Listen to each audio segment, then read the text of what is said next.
the Effingham County Board of Commissioners meeting is October 15th, 2019, at 5 o'clock. Let's everyone, if they please rise for the invocation given by Commissioner Deloach and release my pledge. Please bow your heads.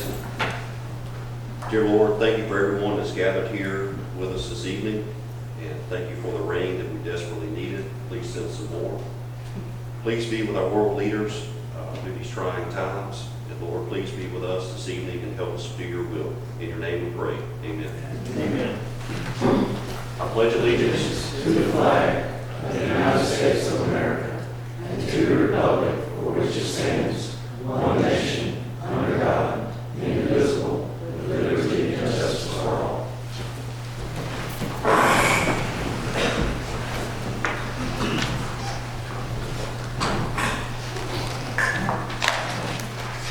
Item number 4 is the consideration of the resolution to approve the agenda. And Stephanie, you can go with some changes to this agenda tonight for the motion. Yes, sir, Mr. Chairman. We have a number of changes tonight. First off, under old business, number 3 and 4, that is an item for representative for a rural business. We received written notification from his attorney to have this item withdrawn from the agenda.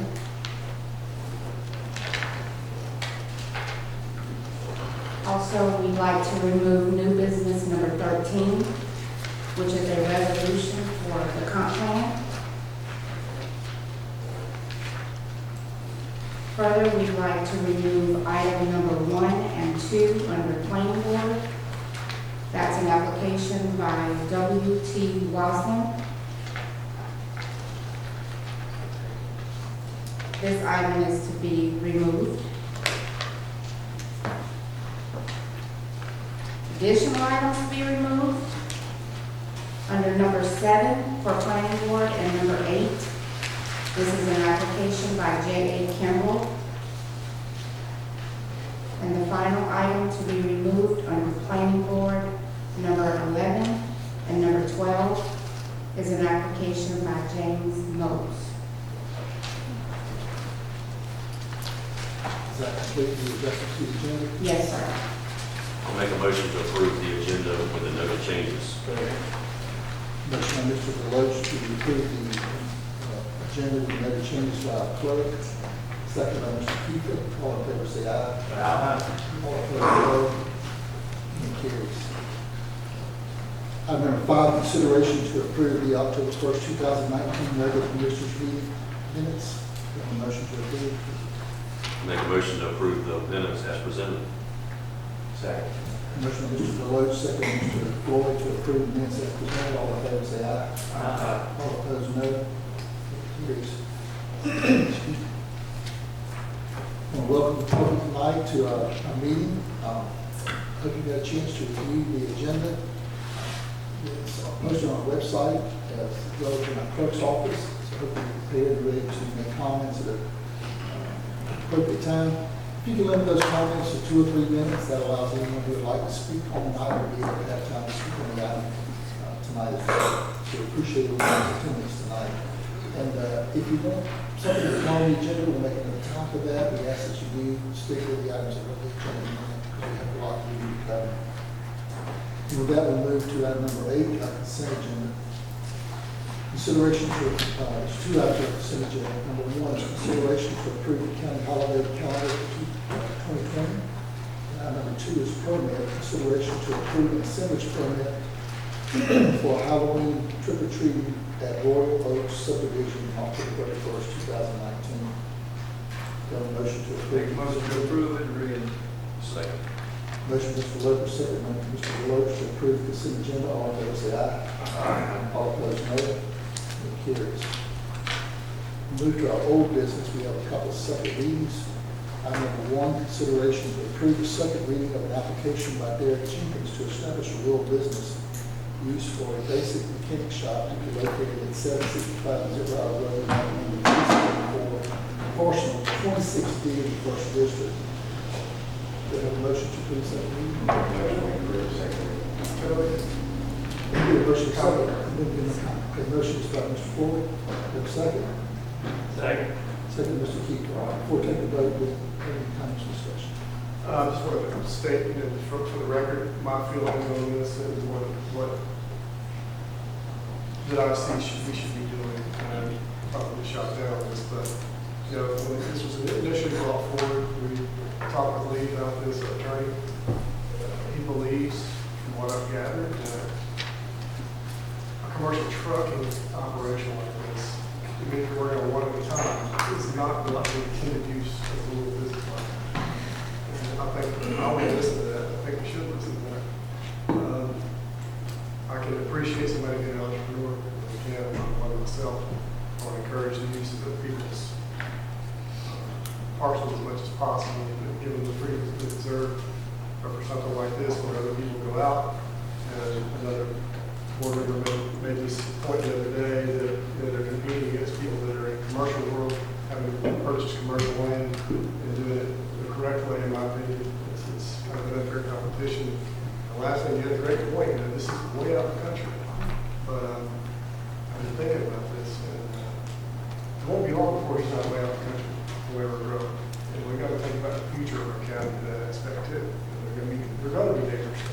They're going to be people there. But they might be apprehensive if we've got large heavy-duty trucks there. It's really hard to do that without very, very difficult. I'm in the trucking business. I don't see it done correctly. You just can't be there.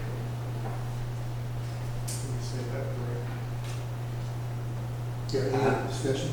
I'll make a comment. I mean, the gentleman understands what our ordinance is, and he says he can work within those. If he doesn't, then he understands he'll be shut down. So I'm going to give him a chance. That's the reason I make a motion to approve. And one of the things I do remember, Mr. Rogers, that you guys service the real business needs to service the area. And I understand, taking face value, the truth of the services, diesel engines and tractors, those farms around there. So that's the point. It does. It's just that we would not have any problem at all. It's just the big trucks. You've got to acquire that business for the big trucks. It's a different topic. Really, than what our understanding of what the ordinance was doing in the first place. I appreciate this comment. Any other discussion? If we're ready to vote, all in favor say aye. Aye. All opposed, no. Okay. So all in favor say Mr. Burdette. No. Mr. Chairman, I've got to recuse myself on business item 2, on the property next to the squash. Let us show Mr. Rogers, you can set down from the bench. This is the second reading consideration to approve the second reading of an application, Floyd Zettler to rezone 3.41 acres located on Sisters Ferry Road, Mayor County R2, map number 386, parcel number 2 in the 3rd District. Do I have a motion to approve the second reading? Make a motion to approve the second reading. Motion by Mr. Logan, do we have a second? Second. Second, Mr. Floyd, to approve the second reading. All in favor say aye. All opposed, no. The second reading is approved.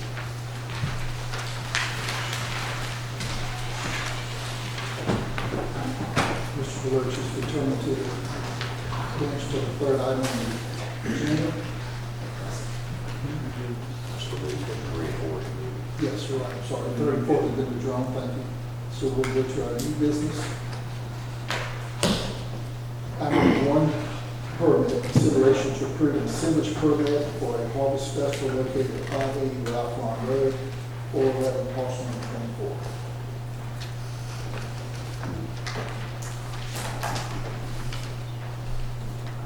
You want to introduce it? Who's going to introduce this? Well, the only thing I can add to it is that what's brought to our attention that needed to have the assemblage permit issued, and so she can have the event. So she moved forward with the application. Okay, very good. Do you want to speak to this item? Yes, Commissioner, Chairman, this permit, we're in opposition of this permit being granted. Our firm represents the Murphys, who own the property where the driveway is currently located to gain access to this second piece of property. This use would essentially enable or provide sanctioning of the county to allow trespassing of hundreds of people daily over the property of the Murphys. The AR1 zoning prohibits the rural business operation when that business lacks the required 150 feet of road frontage. And currently this business is operating on a landlocked piece of property, and the only access that they have cleared runs across the property of the Murphys. The Murphys have sent notice. The Murphys have sent notice to the Reagans. I'm sorry. No, I'm just reading my mic. Oh. I've got some congestion tonight. I don't want to disturb the audience. Gotcha.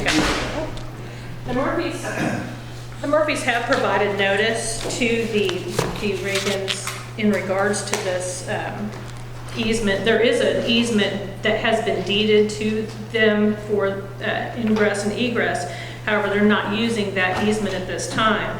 Instead, they've been using the driveway of the Murphys, and up till now, they've had permissive use for that driveway. The Murphys withdrew that permission back in July. So the Reagans were provided with ample time to relocate their access and provide access to their property along their own easement. However, they have failed to do that.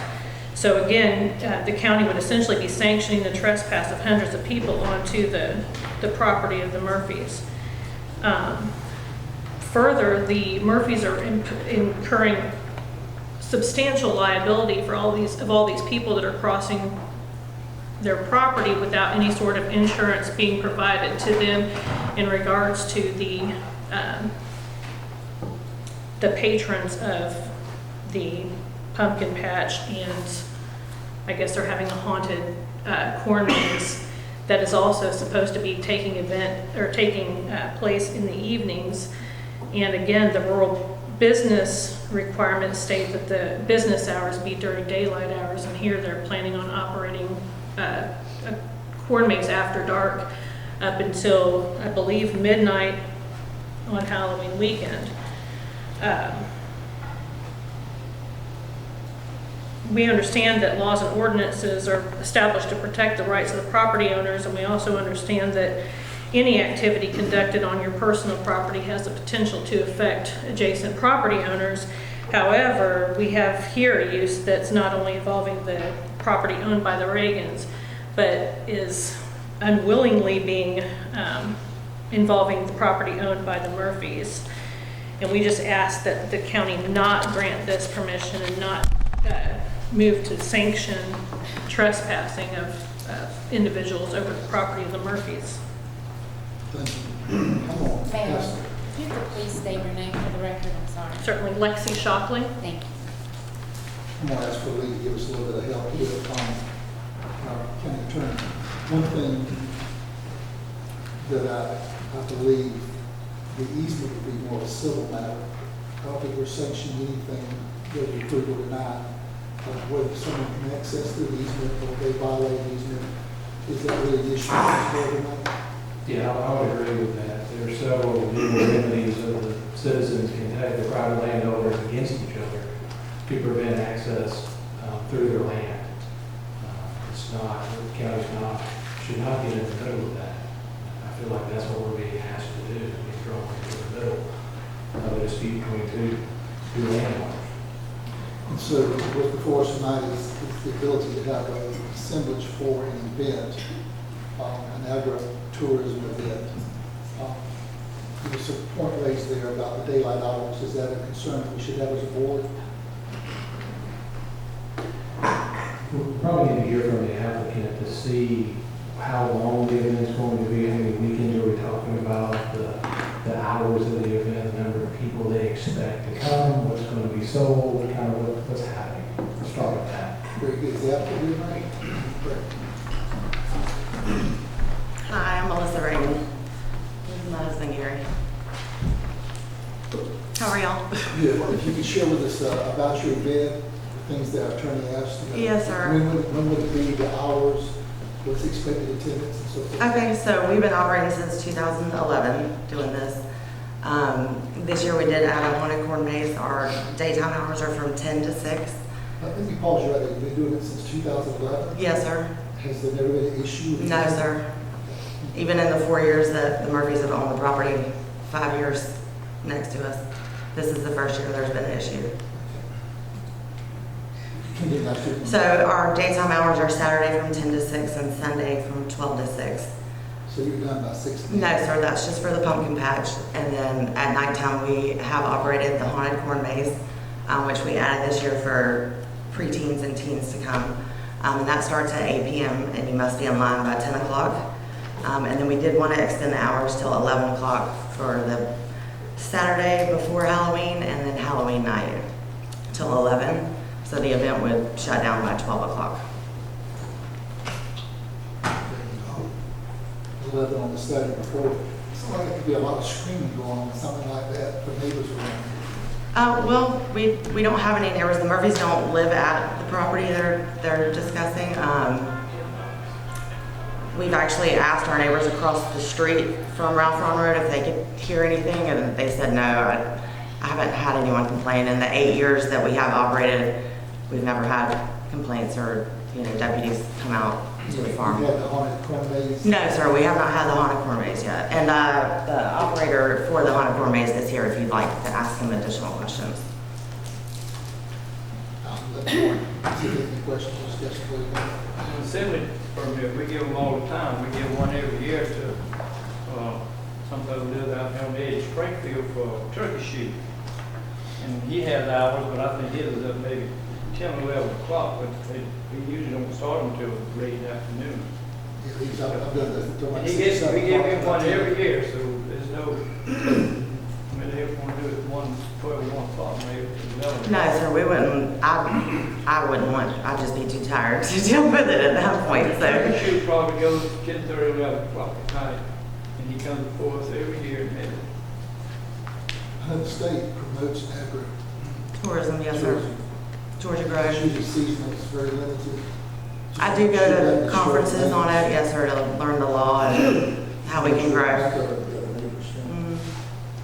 I can say something, one of the things that Ms. Murphy called me today, I'll call her back. The property that you're operating, is it landlocked? Yes, sir, it is landlocked. So that there's no other access except through the Murphy's property? Correct, you are correct. That was one of the things that kind of struck me is, Now landlocked, but it has legal access. Is that still considered landlocked? The way I read the agenda item that's supported, there is an easement from the property right that allows them to go in and out. The use of that easement, to me, I'm thinking my attorney. yeah, I wouldn't address the It's easement a, part. they have access to the civil matter, yeah. Yeah, they could. If you're violating the easement, and they have a civil action possibly against you, just to be aware of that. Understandable. Mhm. And as far as insurances goes, the Murphys are added as an additional insurer to my insurance policy, if they are worried about that. I have that document right here, and a copy for them if they need it. Lee, can I put this to you? Is there any reason we've always approved this assemblage of assemblage? Is there any reason why we deny based on our current ordinances? So when will be the last day of operation? It would be Saturday, November 2nd. And is there any plans for anything after that? At first, when we were shut down the first weekend, I wasn't sure if this was approved, what we could possibly do to make up some of the revenue that we had lost. So I included extra dates in the permit. Right now, I don't have any plans to add additional dates. But again, that all depends on what happens tonight or, going forward. Well, I would say this is I guess the beginning of a bigger issue. We have to look at an ordinance that deals with agritourism, and this is probably the beginning of that. So, my recommendation would be that this permit be limited to November 2nd, and then whenever we come up with an ordinance, you're going to fall under the new ordinance. Okay. If the board is inclined to grant the permit tonight, I would just say that it'd be subject to the landowner having legal access to their property, to have the invitees, give them the ability to get there legally. And again, that's going to be between the landowners and not the county. So you're saying the board should so choose to approve this sewage permit, be understanding that the limited to a time period to end on November 2nd, and that it be based on assuming they have legal access to the property for the sewage. It's also stated that nobody lives on that parcel. The Murphys do not live on that property. They do stay there. They do stay there, and we actually used to hang out with them a lot on the property into the night, hanging out. You stay there, with the house there. No. That's it. There's a cabin. Oh, there's a cabin. Cabins stay on weekends. All right, based on the attorney's recommendation, I'll entertain a motion to approve the sewage permit and limit the sewage to November 2nd. Is the final date that, My only Yes. concern, Lee, do you think that's a bit redundant to say they have legal access? Isn't that kind of sticking our nose into something we shouldn't? Well, I'm Just leave that out. Well, it's kind of like when you approve the subdivision plat of 2 pieces of property, we're not saying they have legal access, even though what we discussed I got it. about the plat. So that's why I wanted to be clear that it's between them as to whether they have access to the property or not. And because the other landowner, they have remedies with the court to stop it. yeah, but to Mr. Fields' question, if we add that to the motion, assume they have legal access, are we injecting ourselves to verify that? And that's a condition for them. I mean, they're going to proceed at their own risk when it comes to whether they have access or not. And if the other landowners disagree with that, then they have remedies with the court to, I guess, get an injunction to prevent any access to that property, and they can dispute where the easement is, or if there even is an easement. I mean, my point is, we're not getting involved in even determining whether there's an easement or not. It's not within the purview of this board. They do have easement to the property, might not be using, but they do have easement to their property. Currently, there are pine trees that the Murphys own that are blocking where the actual easement is drawn. So since 2003, since we have lived there, where the road is now, that is the road that we have used to come into the property for my husband's business, for his business. I hear you, but right here, our attorney said we can't address that. Right, I understand, but I'm just saying, the abandoned, If that's not legal easement, Right. I'm not listening to what our attorney's telling us. no, okay. I have a code from our attorney that is abandoned, whatever, okay. I'm gonna go back and repeat, based right here, at least saying correctly, if this is wrong, but, looking for a motion to, if so choose by the board, to approve the assemblage permit, to end on November 2nd. And we're understanding that you need to have a legal easement. Legal access. Understanding that they have to provide access to their property, and that's their responsibility. So they have to provide access to their property, and that's their responsibility, not ours. Okay? Ms. Stephanie, you got that down? I don't know it's going to be approved anyway, but just want to make sure we get it right. Yes, sir. All right. Is there a motion for Make a that? motion to approve. I'll second. Motion, Mr. Loper, second, by Mr. Deloach, to approve, as was just stated. All in favor, say aye. Aye. All opposed, no. All right, you have an assemblage permit. Thank you, sir, appreciate it.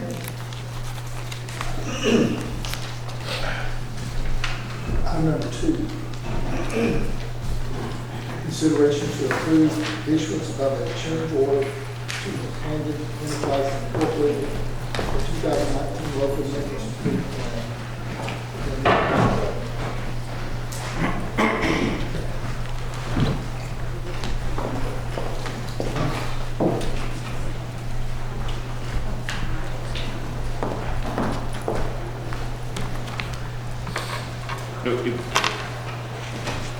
I think you might have read it number 3. This Number is, 2, consideration to approve, to ratify renewal quote, catastrophic inmate medical insurance, jail. I did enjoy it. I put notes in item number 2, item number 1, so. Good evening, Fiona Charlton, purchasing agent. The county carries catastrophic inmate medical insurance to cover loss on jail inmates who are not under state custody. As the renewal quote was received late, and there are no changes to the deductible or to the cost per inmate per day, In order to ensure no lapse of coverage, the county administrator, finance director, and purchasing agent approved the renewal of the emergency purchase policy and are now requesting board ratification. As mentioned, there is no increase to the option 1 renewal cost per inmate per day, and the deductible remains the same. But the overall premium has increased due to the jail now utilising a prison dormitory, increasing their capacity by 65 beds. The plan coverage runs from October 1st, 2019 to September 30th, 2020.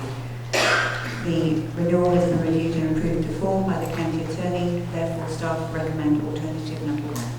Any questions? Okay, just one, alternative number 1, the amount of money there, $23,247, just need to note, it's not the same amount as in the contract, it's $24,944. So if we approve alternative 1, we should make it. Phone, if you look at the. Oh, yes, I'm sorry, that's Option, yeah, option 1 and alternative 1 don't match, so if you look at alternative 1, you need to say alternative 1 with a premium of $24,944.64. I did look at the contract, and that's what is the correct number. Sorry. So if you make the motion to approve, make sure you mention the $24,944.64 premium. I'll ask to have a motion for alternative 1 to approve, recognizing the premium amount is $24,944.64. So moved. Second. This was Mr. Floyd, second by Mr. Deloach, all in favor, say aye. Aye. Opposed, no. Motion carries.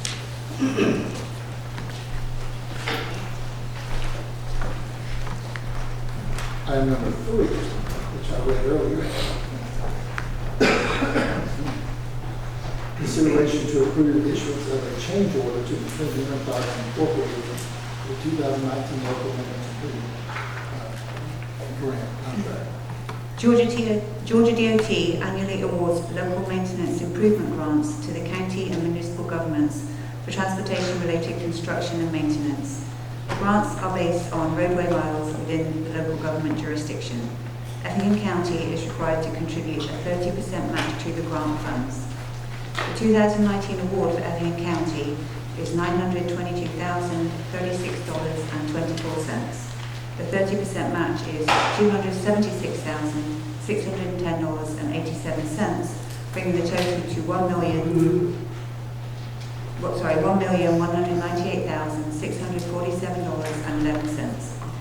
On August 26th, the board approved a contract for the 2019 Elmi work with McClendon Enterprises in the amount of $1,150,294.75, leaving a shortfall of $48,352.36. This change order adds additional paving and striping as shown on the attachment in your packets and will increase the contract by $48,569.52, bringing the total to $1,198,864.27, which is $217.16 above the required amount to be spent.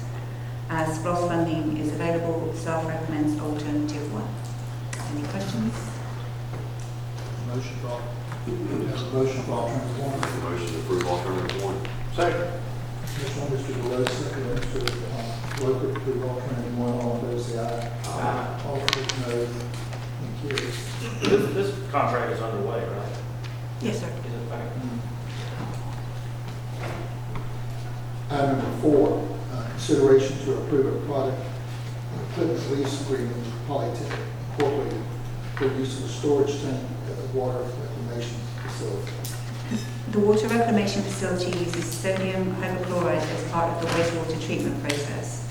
The tank used to store the sodium hypochlorite started to fail and was determined to be unrepairable, and as the provider could not locate the replacement tank, the board voted to cancel their agreement at the 1st of October meeting.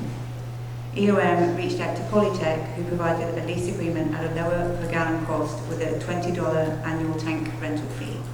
As the county attorney has reviewed and approved to form the lease agreement with Polytech and funding is available, staff recommend alternative 1. Any questions? Do you have a motion for alternative 1? Make a motion to approve alternative 1. Second. Motion by Mr. Roper, second by Mr. Deloach, alternative number 1. All in favor, say aye. Aye. All opposed, no. It carries. Thank you. Item number 5, consideration to approve the purchase and service contract of emergency reporting with the fire department reporting operating system. Good evening, Clint Hodges, Fire Chief. Right now, the fire department, we use a server-based system for all of our reporting. This includes hydrant data, pre-plans, incident reports, pretty much you name it. As far as records keeping, it's what we utilize. With the server-based system, we have to log in through the county network or through a VPN, and we're limited in the amount of users we can actually have at any point in time. So what we proposed through the current fiscal year budget was to go to a cloud-based system, and the funding is there for this. But it'll allow our users in the field to access it through a standard internet connection. And additionally, they have tablets in the vehicles now, so they can actually access all the data in the field real time. So the first year cost was included import fees from the current server-based system into it, but it was $4,868. And the second year, after you took out the one-time cost, was $3,460.80. Recommend item number 1. Any questions for Mr. Plant? Have a motion for alternative 1. Make a motion to approve alternative 1. Second. Motion by Mr. Webb, second by Mr. Whitworth to approve alternative 1. All in favor, say aye. Aye. All opposed, no. Motion carries. Item number 6. Consideration to approve a service agreement with Motorola Solutions for the radio system and 911 consoles. Hi, Chris Reed, IT Director of Effingham County. The Effingham County's emergency service radio operate on the CBAR radio network along with several other coastal counties. Utilizing this network allows the county emergency staff to easily communicate in any of the network counties. The Cordis system is owned and maintained by Savannah and Chatham County, and is additionally utilized by Bryan, Willett, Liberty, Glenn, and Campbell County.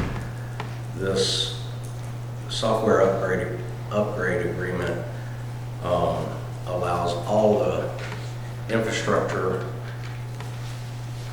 portion to be updated every 2 years. Each of the counties within the CGARN will have their own portion of their payment. This portion is just for Effingham's equipment for our tower sites. We've upgraded the system in 2014 from 7.7 to version 7.14. In 2017, the board approved for the first SUA agreement with 2 more years of updates. In 2018, the county and other CR members upgraded from version 7.14 to 7.16. Continuing these upgrades as a whole allows the system to, instead of having one large cost every several years, then it's broken out over an annual basis. And this will keep the county's radio and 911 consoles up to date. There's also an exit clause in this agreement so that it doesn't hold future boards to the agreement if they decide to exit. Funding on this, the total is $567,589.30 to be paid over 10 years in annual installments. $179,446 of this can be funded by the 911 recovery fees, and the remaining $388,143.30 would have to be funded by the general fund. The first installment of $56,398.13 will have to be funded with $17,830.55 from the 911 recovery fees, with the remaining. This agreement for carriers for 10 years. This agreement does carry us for 10 years. So the $500,000 on coverage for 10 years. Yes, sir, that's over 10 years, and that's only the software and the hardware related to those software updates. For the infrastructure system, that's for our 3 radio towers and our 911 consoles. Have we already budgeted for this, or this will be a budget amendment? This would be a budget amendment. Okay. We did not receive this proposal until after budget time, so we did not have it at when we were creating budget. And it's in the budget amendment later on in the agenda. Okay. And to what Mr. Rhodes was saying, later, in there a contract for maintenance on the towers and all coming up? Yes, sir, there's also, We do that. So this is just the software? this is just the software update agreement here. The next item is the actual annual maintenance for the tower sites.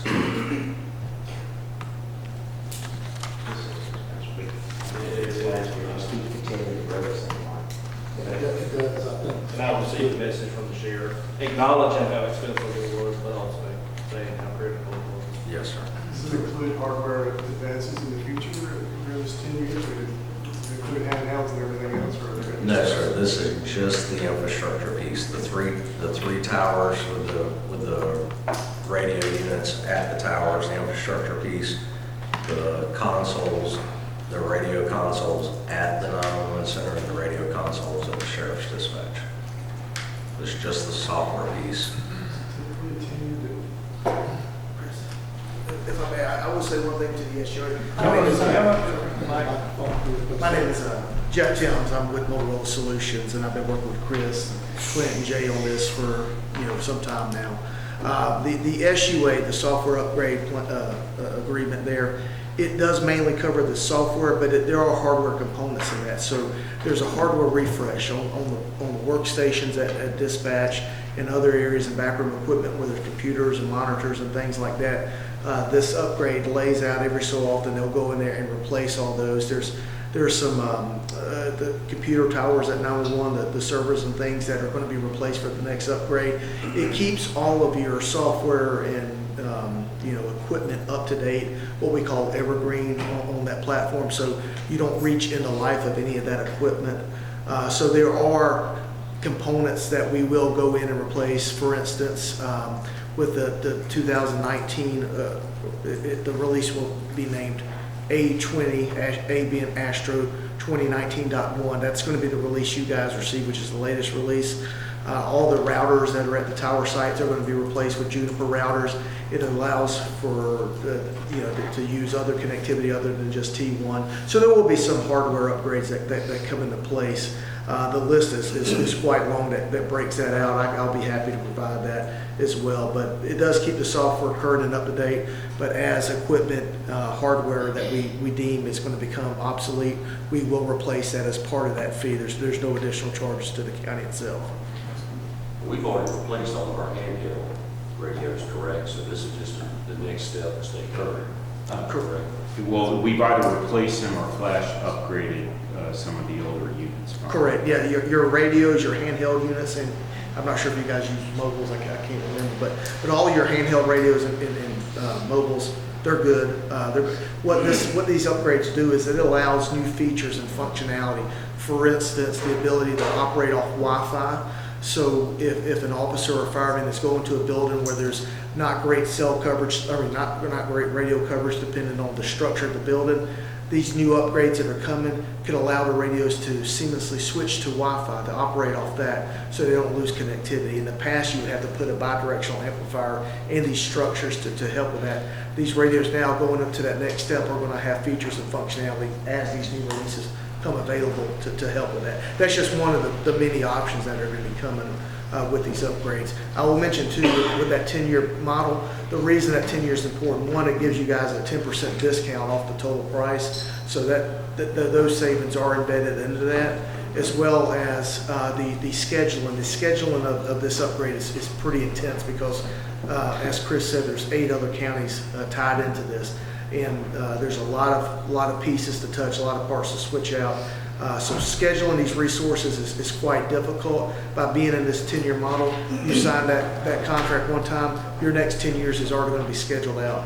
So the impact of you guys and of any kind of downtime on your system is going to be minimalized to almost zero. It allows us to plan ahead, have these resources scheduled, and also in Section 9 of the contract, there's a very clear exit clause in there that states obviously we cannot encumber future government. So if at any point you guys have to pull away from the agreement, it's simply a written notice. What clause is that in? It's the terms and conditions. I believe it's Section 9. I don't know. Get that. Yeah, no, maybe in terms of 10 years. Hey, if it's a great technology out of 5 years, we're stuck with 10 years. Can't take advantage of that new technology, maybe half the cost. Especially the way we're advancing in technology these days. Has our attorney looked at this?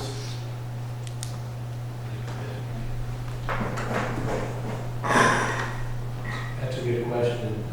Fiona, is that set for me? The default was he's not informed. You have to have. Is this time sensitive, or should we table so our attorney can answer that question for us?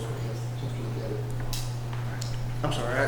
Is it time sensitive, or can we table this? Yeah, absolutely. I would highly recommend them look at it. I would say time sensitive in the sense of what we're trying to do is coordinate this with Savannah Chatham, who is obviously on the core, and they're in the process of doing this. Their attorneys have already reviewed it, and I believe Savannah's kind of got their final approval taken care of. Chatham's in the process.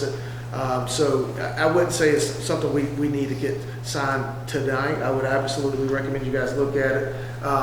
We're trying to have this thing buttoned up by the contract that's currently in place now. The two-year agreement that was in place expires at the end of the month. So we were trying to have this positioned where we could have these contracts kind of in-house sometime mid-November was our target date, so we can schedule resources. I'm good either way. I'll entertain either motion to table or motion to approve alternative one, because I'm not sure we have any other options. What's on the table anyway, but I'll entertain the motion for either alternative one or motion to table for alternative review.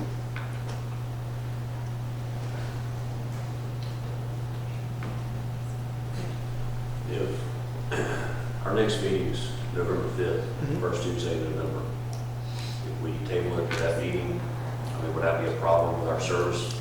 I mean, you're not going to cut our service? Well, absolutely not. And I know those are two separate things. I think the actual infrastructure maintenance contract is something separate. I can let Chris talk to that. That's more of your break fix when equipment breaks. Savannah now, Mobile Communications of America, it's the contract that ties them to their 24/7 response time to break equipment, that gives you guys spares, gives you guys tech support, case support, all that stuff. That's something totally different. But yes, by all means, if you guys want to table that to the November 5th meeting, be no issue at all. I mean, we want you guys to obviously feel good about this. I'll just say again, the 10-year part, it's more about being able to have that commitment to schedule those resources that far down the road. It's every year, it's like an annual contract just for that 10-year period. Every year you'll have a new contract that states that annual amount. You'll pay it annually. So it's not anything that you're paying up front. And as a matter of fact, if you guys approved it in that November 5th meeting, signed the contract, we have talked about deferring payments until after July to let that new budget cycle hit. So it's not any kind of financial implications right at first. It's mainly just a commitment to get everyone on board, because being that it's part of CGARN, everyone has to kind of move at the same schedule. We're still in that period where we're all kind of at the same spot right now. So tabling it to November 5th, I don't see any issue with that at all. I think we'll probably end up approving it, but I think it's business practice is going to let our attorney look over any contract to do. Yeah, just to ask on top of what Commissioner Burnett asked on the 10-year, if new technology, isn't this going to keep us up to date with Correct. Technology as we go those 10 years? Yes, So yeah. Like I said, hopefully we're taking advantage over the next 10 years. yes. Motorola is. Well, for instance, like I was referring to the voice over Wi-Fi communications, that's something that's brand new right now. Voice over LTE, that's coming as well. And the beauty of it, you guys just mentioned about updating your subscribers, they still work. So once these new features come out, it's a simple flash upgrade. Now that you can do Wi-Fi or LTE over your radio, all we have to do is flash that radio and boom, you get all this new technology. So your handhelds, your mobiles, that does not have to change it. This keeps you current, keeps you evergreen. In the old model of the way these P24 systems would work, you would make a significant capital purchase, $7-8 million to buy this system. It'd have about a 7-year shelf life, and then you'd have to make another huge expense to do a forklift upgrade. This just keeps everything current for. Fixed cost. Correct, yes, sir. But I still like Mr. Roach's comments, and I entertain a motion to table, give our attorney a chance to have a class to review the contract. I make a motion to table to the November 5th meeting. Second. Motion, Mr. Keeper, second, Mr. Roach, to approve it, and to table to the November 5th meeting. All in favor, say aye. Aye. All opposed, no. It carries. Item number 7, consideration to approve a maintenance agreement with Motorola Solutions for the radio system and 911 console. Chris Reed, IT Director. This one may not have gone to the county attorney either. I'm not sure. I just recommend we table it. Okay. That might be considered one further to approve the next time. We might want to table the next 2 items because they're going to be contracts that you don't want to review. I'll make a motion to table item 7 and item 8 until our next meeting on November 5th. Second. Motion by Mr. Deloach, second by Mr. Loper to table items number 7 and 8 to our November 5th meeting. All in favor, say aye. All opposed, no. Motion carries. Item number 9, consideration to approve a resolution to amend the fiscal year 2018-2019 budget. Good evening, Christy Carpenter, Finance Director. In your packets, you have a copy of the final year-end amendment for fiscal year 2018-2019. The amendment covers multiple departments and is an overall increase to that budget. The amendment is for items such as vehicle maintenance, personnel and fuel. The funding is requested from departmental savings, additional revenues, and contingency as indicated in that resolution. Staff recommends approval of alternative 1. Okay, any questions, Ms. Christie? Make a motion to approve all of number 1. Second. Motion by Mr. Loper, second Mr. Deloach to approve alternative number 1. All in favor, say aye. Aye. All opposed, no. It carries. Item number 10, consideration to approve a resolution to amend the fiscal year 2019-2020 budget. Okay, this is the amendment that provided for that Motorola contract. Would you like to proceed or table this to 11.5 as well? It would seem wise to table this one, approve it, at the time we approve the contracts. So, okay, a motion to table. Make a motion to table to November 5th meeting. Second. Motion Mr. Keeper, second Mr. Deloach to table to the November 5th meeting. All in favor, say aye. Aye. All opposed, no. Thank you. Item number 11, consideration to approve the road listing and authorize the chairman to sign an application for the 2020 local maintenance improvement grant. Okay, the Georgia Department of Transportation annually awards LMIG funds to the county and municipal governments for transportation-related construction and maintenance. These grants are based on roadway miles within the local government jurisdiction. Effingham County is required to contribute 30% match to the funds. For the 2020 LMIG award, Effingham County received $1,016,265.13. The 30% match would come out to $304,879.54, leading to a total that can be spent of $1,321,114.67. The road lists are included in your packet. It's a short list, so I'll go over them, which is Goshen Road, 3.76 miles, Sand Hill Road, 1.9 miles, which is Blue Jay to Highway 80, Rankin Stillwell Road, 2.01 miles, Friendship Road 1.44, Shawnee Road 1.06, and Ralph Ron for 1.09 miles. For the estimated budget amount of $1,375,980. Is Friendship Road on the 2020 list? It's Friendship Road on Friendship Road. Yeah, from Vlad, Shawnee to Green Morgan's. Okay. Yeah, it's on this list, yeah.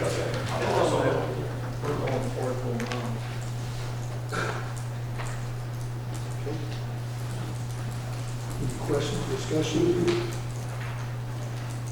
Got a motion to approve alternative number one? Make motion to approve alternative number 1. Motion, Mr. Lopez, second, Mr. Deloach, to approve alternative number one. All in favor, say aye. All opposed, no. Carries. Item number 12, consideration to approve the ratified deed conveying the drainage in Westwood Farms located off of Highland Drive. Yes. In 1989, a plat and deed were recorded for a subdivision on Highland Drive that included a drainage easement at the end of the cul-de-sac. While the deed and plat were recorded for the easement, there was never a vote by the Board of Commission to accept the easement. And without the acceptance of the easement, the county cannot maintain the drainage and ditch, and water has begun to back up into the neighborhood. This will allow the county to maintain the stormwater drainage ditch on the easement. Any question? Got a motion for alternative one? Motion to approve alternative 1. Second. Motion, Mr. Burdette, second, Mr. Floyd, to approve alternative one. All in favor, say aye. All opposed, no. It carries. And the last item is removed. Now we can legally enter that and maintain. We can legally enter and maintain. Yeah, they can do it. See if I can get them out there tomorrow. Yeah, they can. How did we miss that ourselves? Because it wasn't in our records, it was only in the court records, so it's very difficult for us to search anything that's not accepted by us. So have they found the courthouse? Most likely. We have about 10 minutes to our public hearing time. We're going to try to go ahead and have our staff reports. Knock those out. Well, we actually have about 5 minutes. Would you like to take a break? Yeah, if we can't do the staff reports now, then we're Yeah, trying to. we can take a break. Right. We'll take a recess and come back at 6 o'clock. That's good. Now we're announcing the ones that did remove. Yeah, anyone's here tonight, for I'm going to announce the ones that were asked to be removed and approved in the agenda.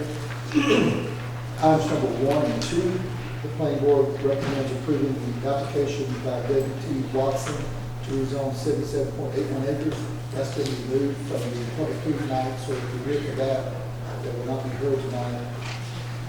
Item number 7 and 8, the planning board recommended denying the application by J.A. Kimball to rezone 6.8 acres located on Goshen Road, Beachy Street. That has been removed at request tonight, so that will not be heard as well. And then item number 11 and 12, the planning board recommends approving the application by James Motes to rezone 2 parcels totaling 6.06 acres located on Sister Sperry Road from the R102. They will also be requested to be removed, so that will not be heard tonight. So if you hear either of those 2 items, they will not be addressed. I think maybe you were having trouble hearing which items were being removed. Is that right? Number 7, is it, when will it be heard? I'm sorry? He said it's going to be moved, but when is it moved to? Removed. It's removed from the agenda. It will not be heard at any meeting until it's brought back. It would go back through the process of the planning board before coming back It's going to here. be 6 months? It's removed, not denied, so he can come back at any time with his application. So all items that are removed go back to the planning board. They'll have to start all over in their process. And then has to be removed. So there'll be no hearing or action or moving forward on these zones. Can I ask what you said about item 11 and 12? It's been removed from the public hearing tonight. So I assume from our clerk, they will have to start the process all over, go back to the planning board.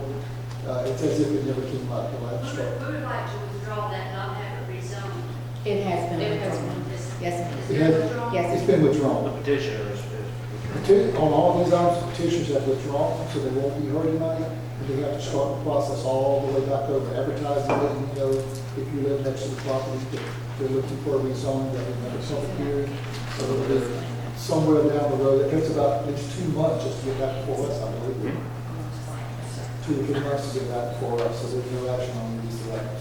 Do they keep doing this, are they withdrawing it, and then, or I'm trying to figure out if it's gonna be a repetitive thing all the time? like- If it was denied, there's a certain period of time they have to wait to come back. By removing it, I'm assuming they hope they can resolve some things with the neighbors and do some things differently, and maybe propose something that would not be objected to in the zone. I don't know what the faults are, but by removing it, they have the right legally to go back and start the process over.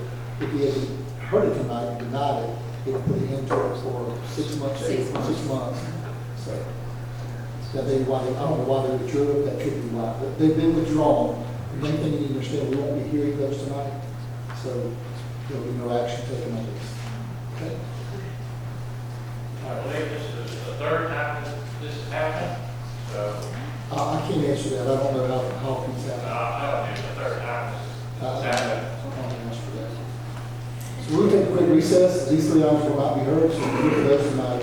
If it's out of our hands, if they withdraw it, we have to let them withdraw it. That's just the process. We can't deny them the right to petitions in the future. Yeah. I mean, that they have that right, so. We can't ask y'all to just not let them rezone it, period, and just call it out. We can't take that right from them. They have a right to petition. Everybody has a right to due process. It was a shot. Well, we take a 5-minute recess and it's up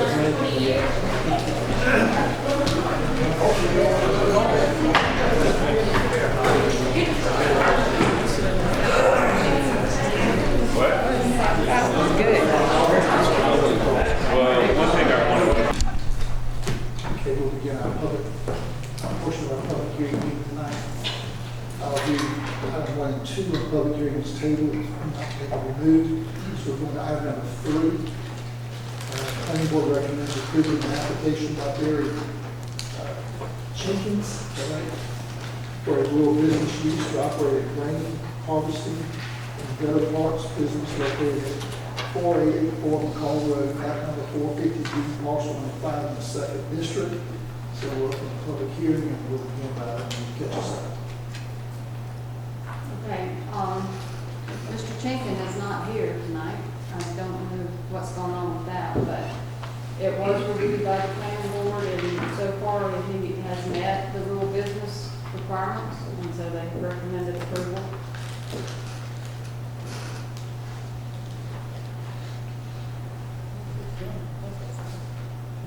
What's the rain harvesting? I'm sorry. What's it really for? Cisterns and.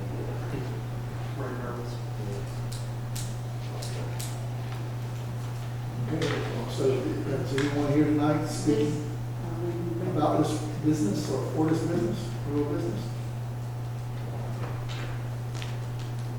I don't see anyone, so anyone speaking against this rural business use? See no one, I'll close the public hearing and see if there's any questions or discussion from the board. I don't know. Okay, do I have a motion to approve? Second. I'll second one. Motion by Mr. Burdette, I got this cold, I'm sorry. Motion by Mr. Burdette, approve alternate 1, and second by Mr. Loper. All in favor, say aye.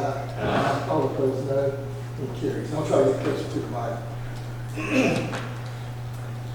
Second reading, consideration to approve the second reading of an application by Barry Jenkins for a rural business use to operate a rain harvesting and gutter parts business located at 4884 McCall Road, map number 450, parcel number 5 in the 2nd district. A motion? Motion to approve. First one. Second. Motion by Mr. Burdette, second by Mr. Kiefer to approve the second reading. All in favor, say aye. Aye. All opposed, no. It carries. Item number 5, in the public hearing, the planning board recommends approving an application by St. Luke's Episcopal Church to rezone 5 acres located at 155 Goshen Road from AR1 to AR2, map number 465, parcel number 24 in the second district. You want the public hearing, go ahead. The church approached us regarding having a crossing on the property, and it is 5 acres, so we had to rezone because it is AR1, so they'll carve out an acre for residents. Yeah. Okay. That's anyone here speaking for this rezoning? I For this? go ahead and come forward. Sure. Come forward. State your name, if you would. David Rose, I am the priest at St. Luke's, and so yes, that is exactly right. We're going to cut out an acre in the back of the property where all the trees, you can see the pine trees there now, and put a parsonage there in the back. So, and just trying to get the process started, had to get it rezoned before we can even get anything started. Very good. Thank you. Thank you, sir. Anyone else speaking for this rezoning? Anyone tonight speaking against this rezoning? Seeing no one, I'll close the public hearing. If there's any questions or comments from the board? If not, we have a motion for alternative one. Make a motion to approve alternative one. Motion by Mr. Burdette, second Mr. Floyd, to approve alternative number one. All in favor, say aye. Aye. All opposed, no. Motion carries. Item number 6, consideration to approve the second reading of the application by St. Luke's Episcopal Church to rezone 5 acres located at 155 Goshen Road from AR1 to AR2, map number 465, parcel number 24 in the second district. Have a motion? Make a motion to approve alternative one. Motion by Mr. Burdette, second by Mr. Floyd to approve the second reading, which is alternative one. All in favor, say aye. All opposed, no. Motion carries. Item number 7 and 8 have been removed from the public hearing, so we go to item number 9. The planning board recommends approving an application by Aerodynamics Aviation to rezone 17.82 acres located in Highway 21 north from AR1 to I1 light industrial, map number 365, parcel number 24 in the third district. For open public hearing. Go ahead and tell us the facts. Okay. I've included some pictures of the current location in Lincoln, and then this is the proposed site that they wish to purchase and develop. It's next to the property right next to it to the south side is the concrete plant. And then this is the surrounding area. It is abutting the major 4-lane Highway 21. There is the industrial to the south also. Okay, I'm going to pull my computer back up. Is anyone not speaking for this rezoning? Come forward, state your name.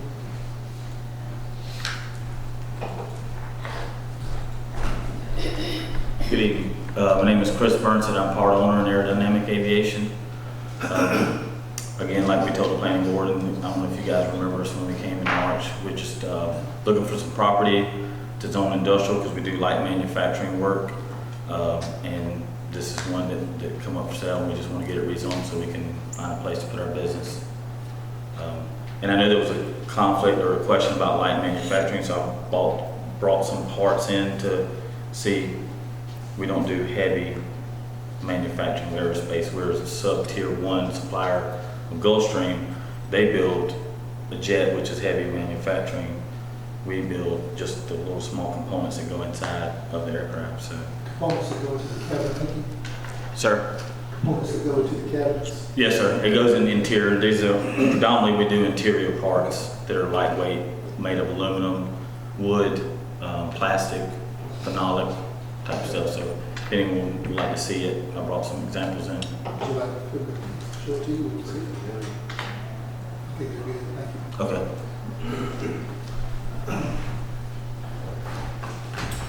Anyone else not speaking for this rezone?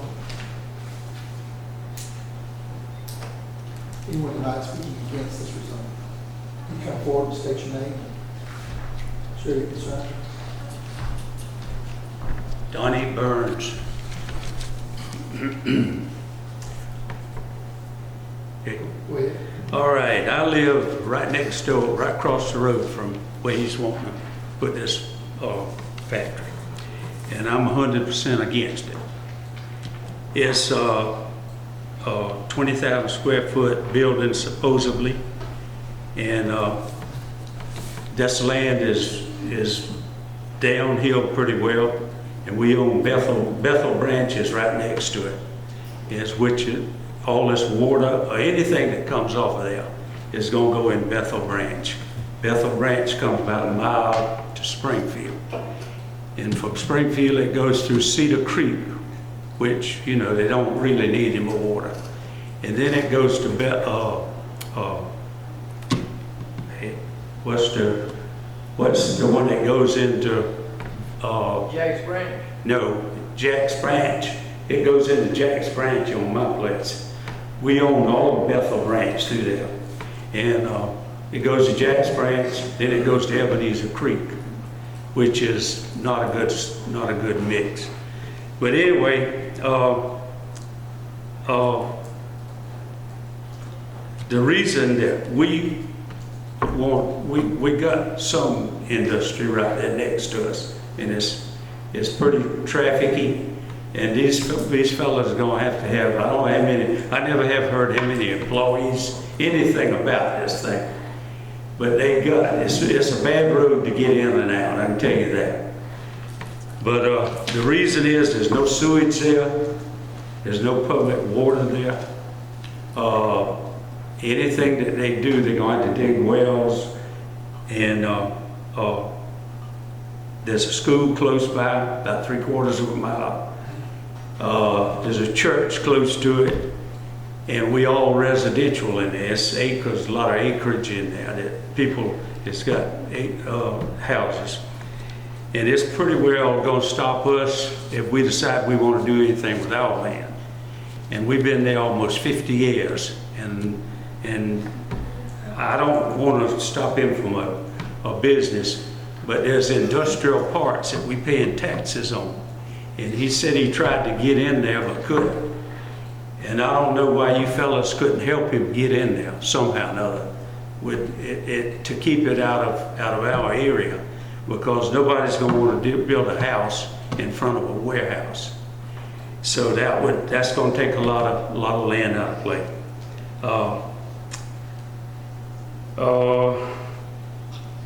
I imagine 99.9 a lot more than that is residential in there. It's just all the land around. And that creek on the back, all this water from this building, I don't know what, they're gonna have to have some kind of contamination on something. I don't know what it would be. But anytime you park cars or you do work, you're gonna have it. And it's going straight to that creek. And that creek's coming right through my land. And like I say, going right on through Springfield, down to about the old farm outfit down there, and then into Ebenezer. Let's see what else I had here.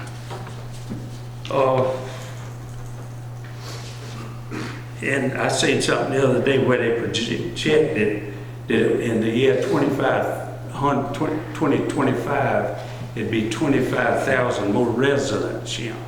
So there's not that many businesses in this county. And when you spot them around, just different places in a place where it's already residential, then that's a problem. How would you refuse giving somebody else a permit if you're giving it to them right in there? So that's something you need to think about. There's a lot of questions need to be asked about this thing. And I don't know whether y'all do that or who does it. But just cause you got a few little pieces of metal, I don't know what it takes to get that metal that size or what kind of waste you got. You got to have some. I mean, a 20,000 foot building is gonna make something's got to be done. And it just looks to me like that this thing needs to be questioned a little bit more than just giving somebody a permit and say, And I've got a prime example, and it's with this being a subcontractor. You might be here today and you might be gone tomorrow. Because if you can get it cheaper, or if Gulfstream can make it cheaper, they'll just tell you goodbye. And so then that building will be there for something else to come to. And no telling what it'll be. Could be a junkyard, but that's just the way it is. So this thing needs to be looked at some more.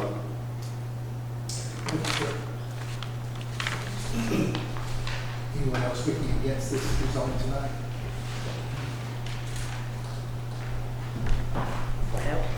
My name is Hillary Burns. Dottie there is my father, and he took just about every point that I could have made. It's wonderful, Daddy. But the crux of what we're asking is, or asserting to the commission, is that Effingham County, the area where we are located, is not one that has the infrastructure to support things like this. We do not have, as my father said, we do not have, they're going to have to use well water for this. They're going to have to get some sort of arrangement for their sewage. I have not read the comprehensive plan that y'all have for zoning, the countywide, but I doubt, I'm sure that it is not consistent with that plan to just plunk an industry willy-nilly around the county. And it seems to me that that is what happens quite a bit.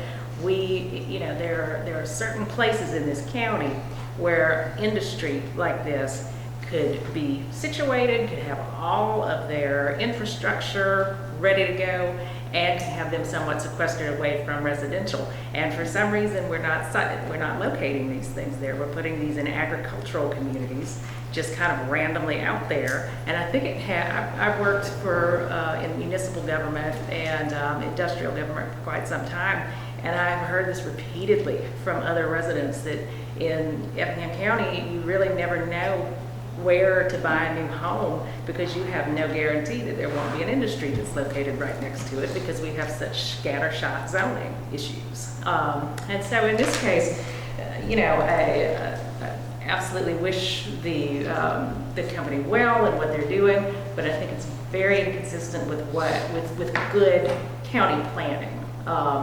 There are other places that industry can be located that are not just randomly out in the middle and backed up next to a church and a creek where the wastewater is going to be going into Ebenezer Creek, right next to a school. We have those issues right now going on at Blandford Elementary, where we have, again, I hear that all the time from the parents, the students there, located there. It's a mess out there. We've got all this huge heavy industry just butted up against the school. It's a failure of planning. And so at this point, what we would ask the commission is that you take some time to study what it is that this company is going to do. I don't know what they do. I don't really think any of y'all necessarily know what they do either. We're not privy to that.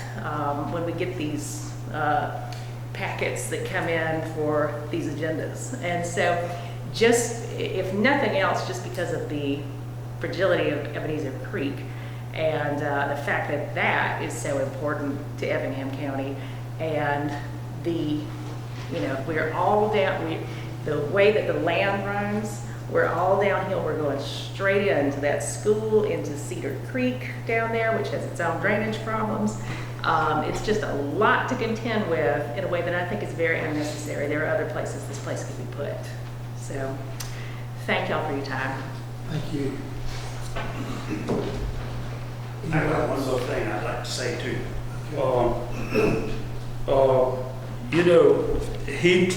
I'm sure Chris told us last time that we was here that he went and talked to the industrial park or whatever, and he couldn't get in. Something didn't work out. I mean, if he's interested in the industrial park, why in the world would why wouldn't they let him in there? That's what we pay all these taxes for. And he would have red lights to get his people out. He would have water, he'd have sewage, he'd have somebody to check behind him. And if he builds down there by us, that branch is probably going to be unchecked. I mean, I don't know who checks when you build a building like that, but I don't want that stuff on my property and it's gonna be completely on me for a long ways, and before it hits Jack's Branch. And I think that really, I know y'all, it's just like the school in Blandford, where the children can't go out for smoke now. So you don't want this school to have some problem like they've got down there. And it's just What was this about Blandford? Children can't go out for smoke? burning on the places that they're cleaning up for that big building down there.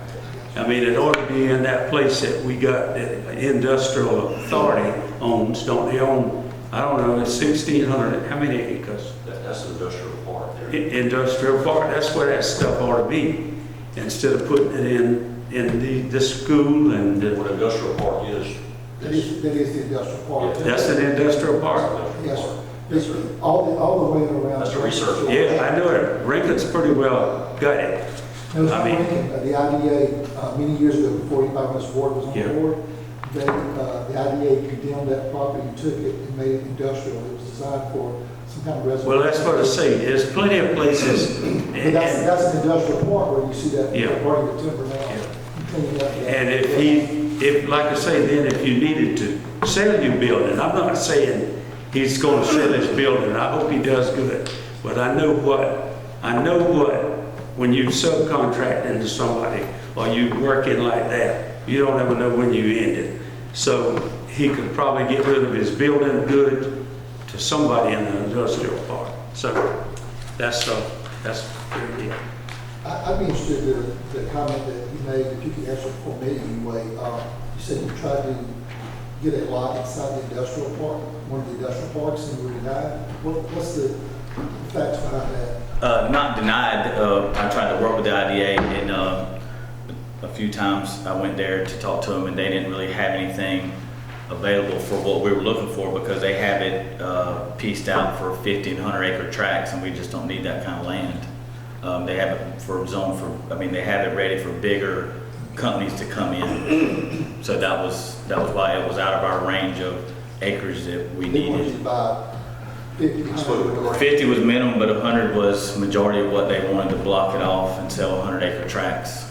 I spoke with Brent earlier about it when we were going through this the first time they came to us, and as Chris said, that's basically what Brent told me as well. They understand that there's a need for the smaller industrial consumer, smaller industrial customer.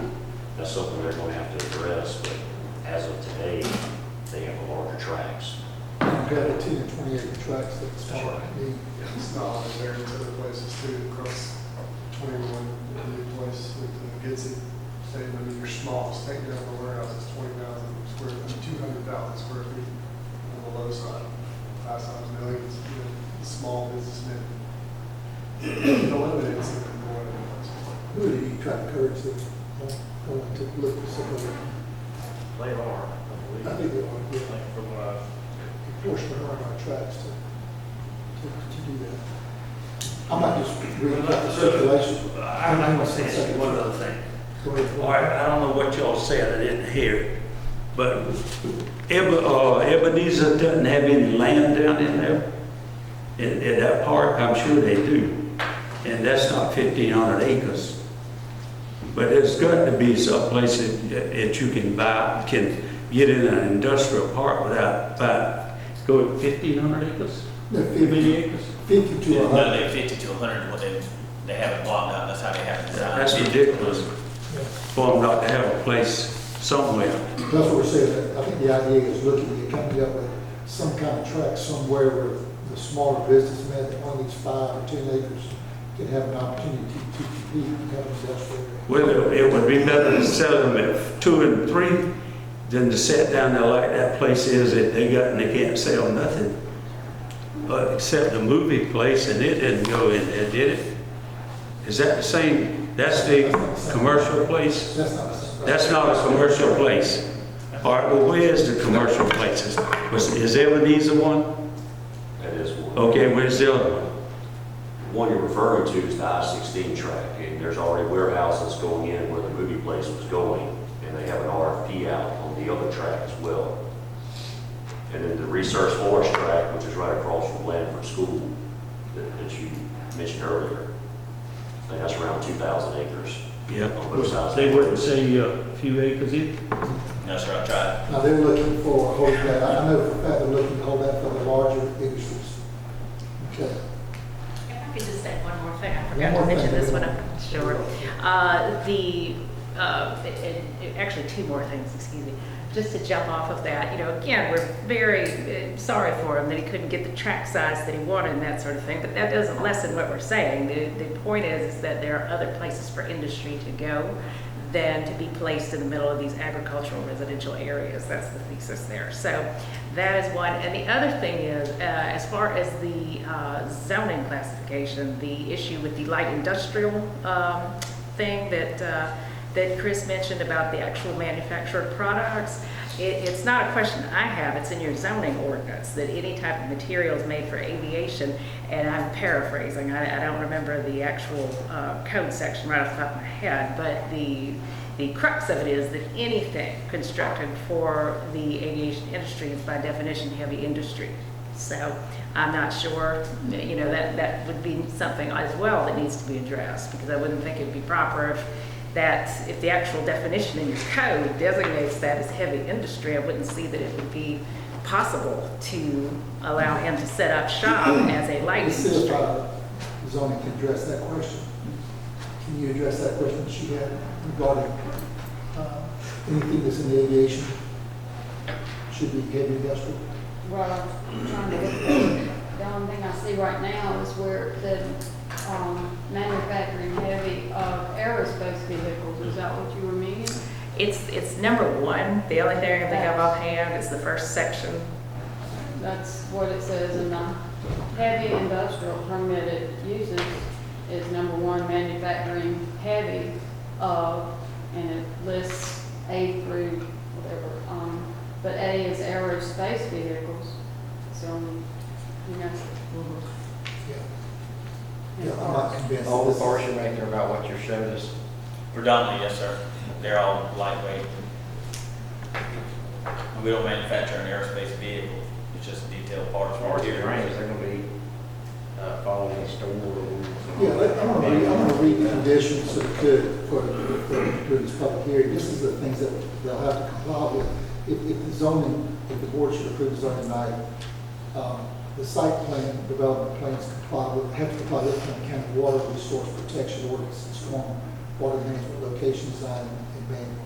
And this is set by the state. They guard that very, we are dealing with that now with all these warehouses around the county, making sure that they are complying with the storm water drainage. The water cannot leave their property. It has to stay on the property, you have to control it, and so forth. That's very much regulated. All weather impact permits have to be received by USACE. Written reports outlining industrial operations have to be filed. Schedules of development and listing of toxic, if there is anything toxic, hazardous materials regulated by the local, state, and federal regulations, including disposal and handling plans of said materials. They've got a lot of hoops to jump through to make sure that our creeks are not damaged. As far as water and sewer, I get hoops, but those I are. would say as far as water and sewer, Mhm. there's a lot of development that goes around where there's not water in that area or sewer. They'll have to build that according to the health department standards so that it would not impact the creeks or whatever they leave. So there are things that will guide them if they move forward in this flood district. Right, but I do understand hoops and that sort of thing, but, we have quite a bit of hoops in government, and the realistic, a lot of times those hoops don't necessarily apply to us when we're running downhill. The water goes somewhere, regardless of what the plan That's is. exactly what they look at. They look at the contour of the land, everything. You can't leave at a rate higher than it does naturally, than it currently does, Currently it's not. which is when the detention ponds come in. Mhm. They've got a lot of work to do, possibly, depends on the contour of the land and so forth, and how much they're buying, and how much non-permeable surface they have. So all that'll have to be reviewed not only by the state, by our engineers and U.S. Water Resources, they'll look at that as well. We had to this year already stop a warehouse because they did not have the proper approval, till they got the proper approval, and we did that as a board. And our inspector said they don't have this permit in place, so we stopped it. So we'll have that authority. If they come to build something and they don't have everything done from the towards soil and water, they don't have all the impact studies and so forth, and we'll say, you're not going to issue a permit, you can't put your foundation into this as well. So EPD's got more stringent on these types of things, so it's watched pretty closely. I'm not sure the answers on your question, I'm just saying that the things about the creek, I'm confident will be protected by the regulations that are in place. If the board should move forward with it, all. You One said of the things that we did that was the earlier. last one you said? Hang on one second. One of the things we did earlier is when he came to us, I'm not saying that the board's going to approve or disapprove this at this point. I want to tell you. One second, sir. But I know that they came to question about spot zoning, to do this even further north, and we said you need to find a place where it's conducive, where it's already there. I do know that there is a B3 and an I1 there, and so I do appreciate not able to locate this type of business in industrial park. At least you're locating in the area, so we're not having an I1 over here isolated in the middle of something that's not the character of that side of the road. It is on a 4-lane highway. I do like that. So there's some major highways. There's some positive things there. It's not on just normal residential 2-lane street. So I don't have a vote. I'm just telling you what I see from a standpoint. Well, hopefully we wouldn't put an industry on a residential 2-lane street, but we don't know. But you know, the long and the short of it is, like I say, I've been in this industry as well, and Cedar Creek passed through all these types of things as well, and you see the problems that have occurred there. The land does not necessarily respond to whatever it is, the hoops that we're going to be jumping through. So I would just suggest to the council or to the commission that y'all please, you know, think about this, because the Ebenezer Creek, I know, is at least one thing in this county that everybody kind of rallies around. And, you know, any sort of refuse waste coming off into that creek, I would think would be just met, you know, with a very poor reception by the other residents.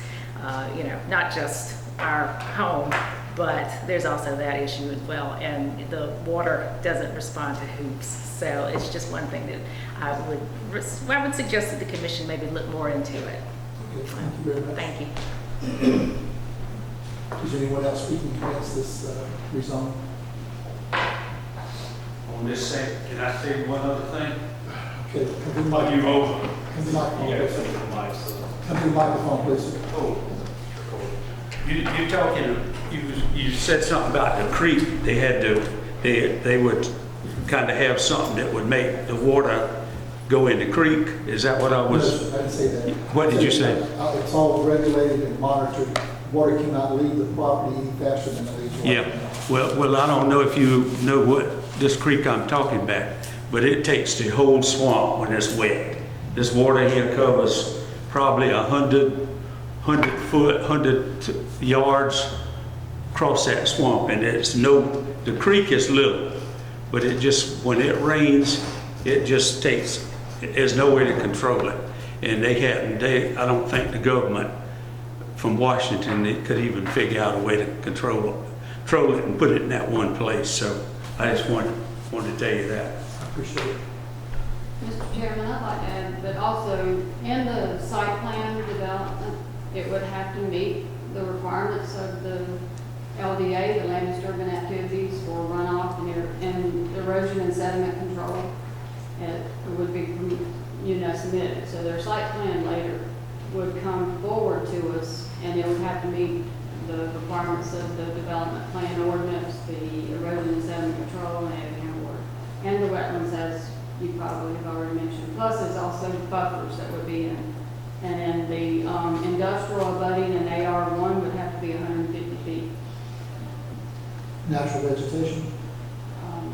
Buffer, yes, sir. Question, on the current I-1 that's there, do you have any history on that? Is it still vacant, purchasable, is that?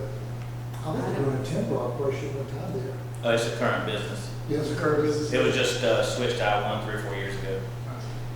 What type of business? What type of business? They're timber shipping overseas, shipping timber out overseas. Communication container. Yes. Yeah, timber there, stack it and load it and put it on the railroads. Okay. All right, is anyone else speaking against this tonight? That one, I wanted to say one other thing. You're talking about the timber company up there. That's some kind of traffic. I don't know what he's planning on doing, but I don't know. I don't know how many more businesses we can stand up there.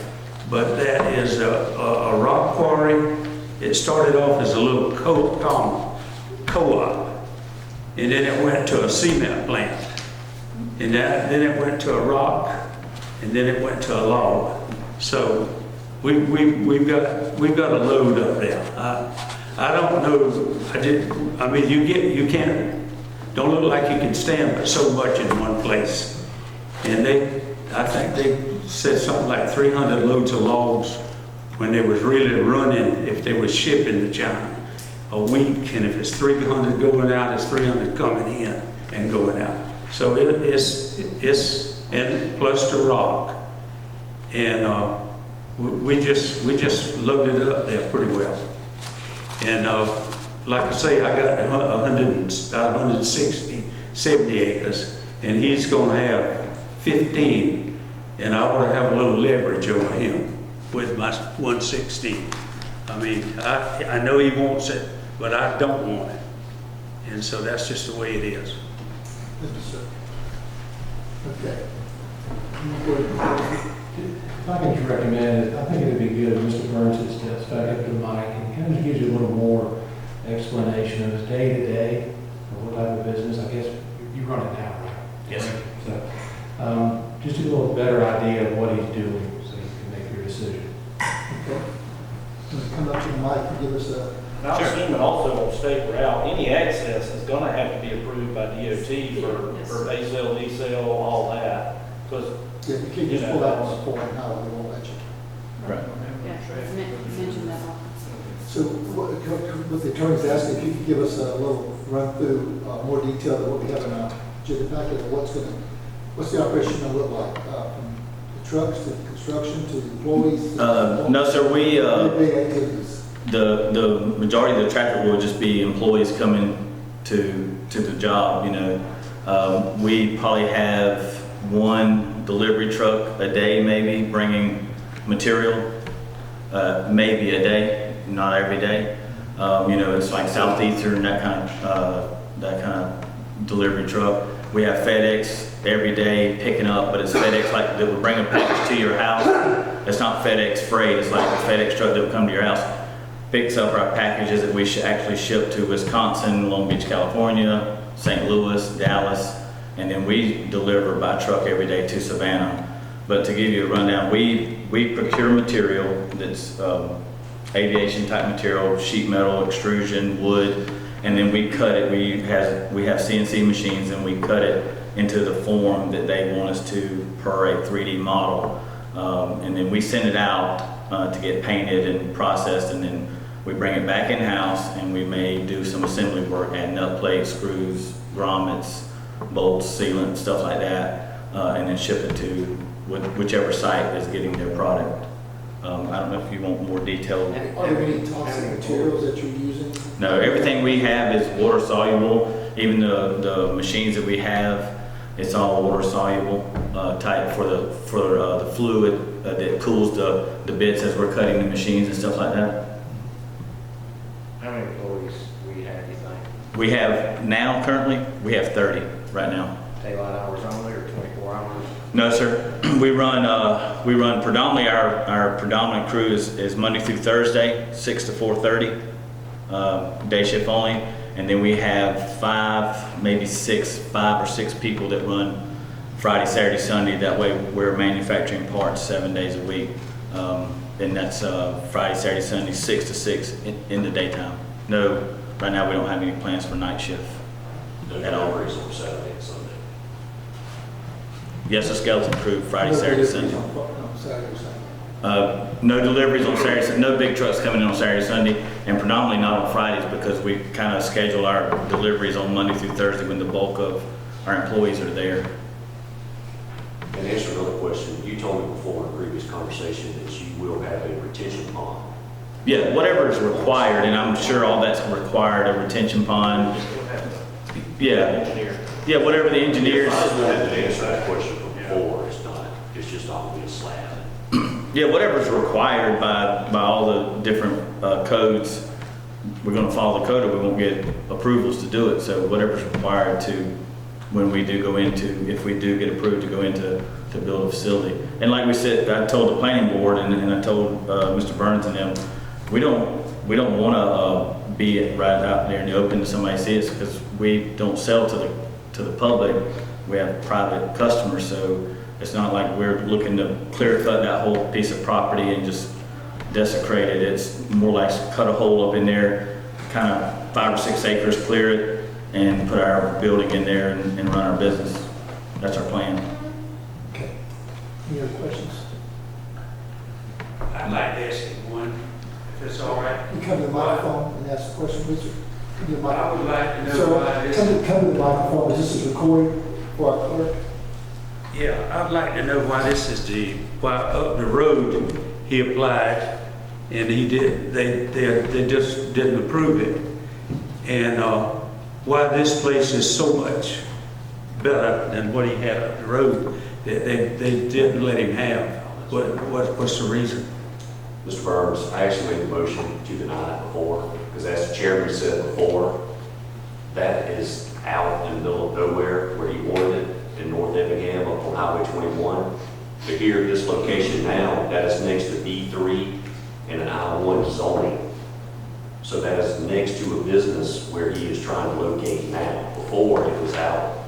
But It was all agricultural. But he wouldn't have to worry about the school, the church, the ward on in the branch good, and that's not that far up there. It can't be far. I know what he's talking about. And that would have been the ideal place, and they turned it down for that. Now this is such a wonderful place, and I don't see where it's not going to cause a lot of trouble.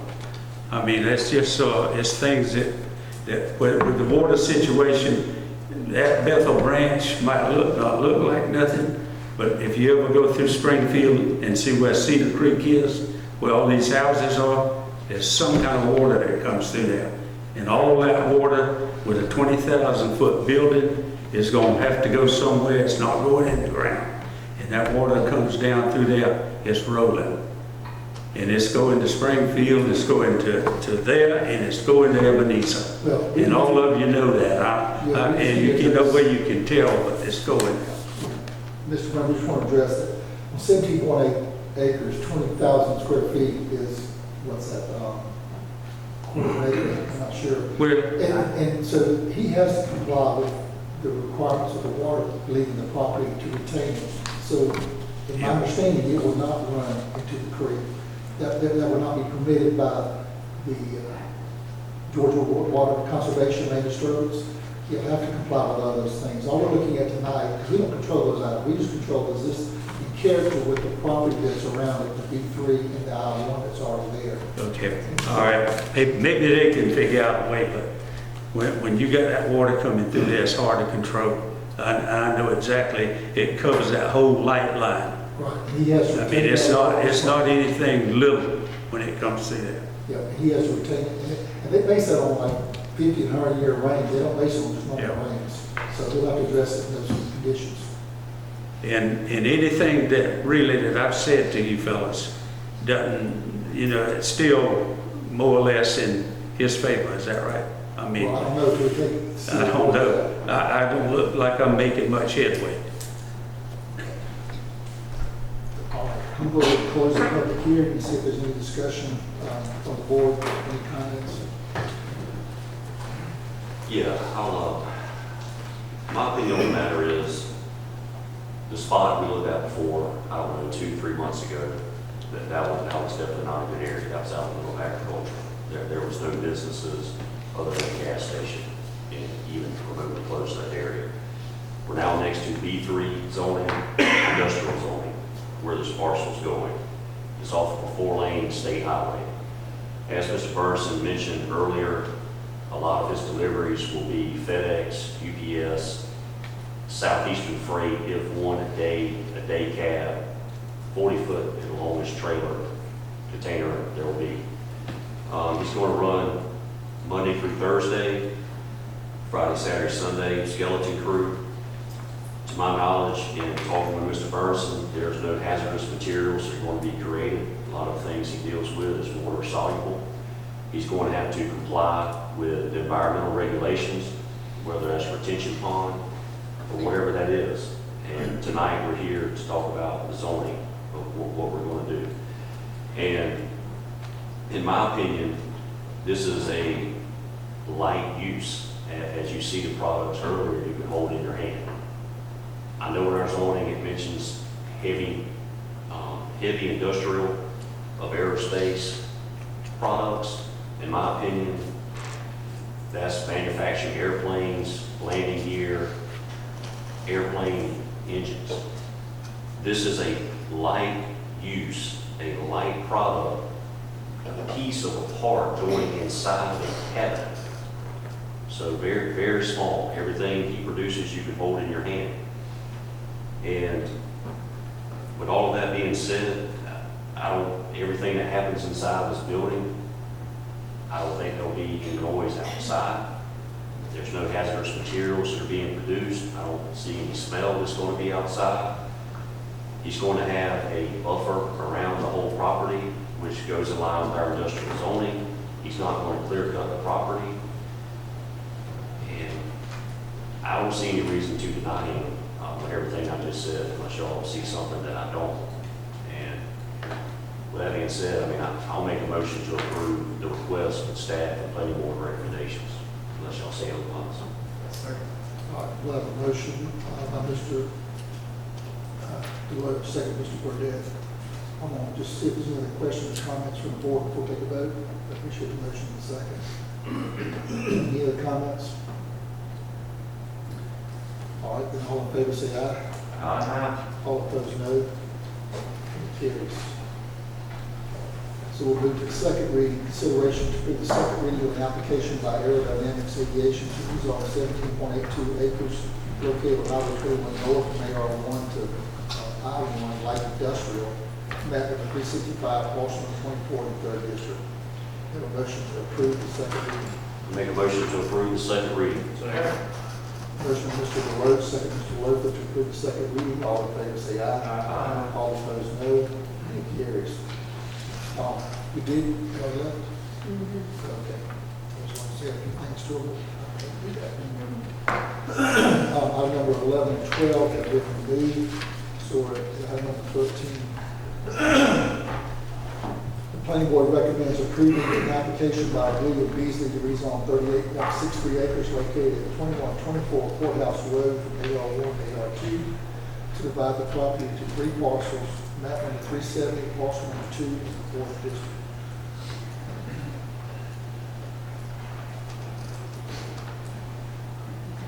Mr. Chairman, Mr. Bailey isn't here, but he was at the planning board meeting, and this is basically a wish of his mother, who is deceased, to give the property 2 acres, 2 2-acre tracts to her granddaughter. And this is his death in taking care of her will. And had to be rezoned due to the 2 acres being cut out, the 2 2-acre lots being cut out of the whole tract. 2 2-acre lots. Right. Pointed out in the picture. I'll open the public hearing on this. Anyone speaking for this rezone?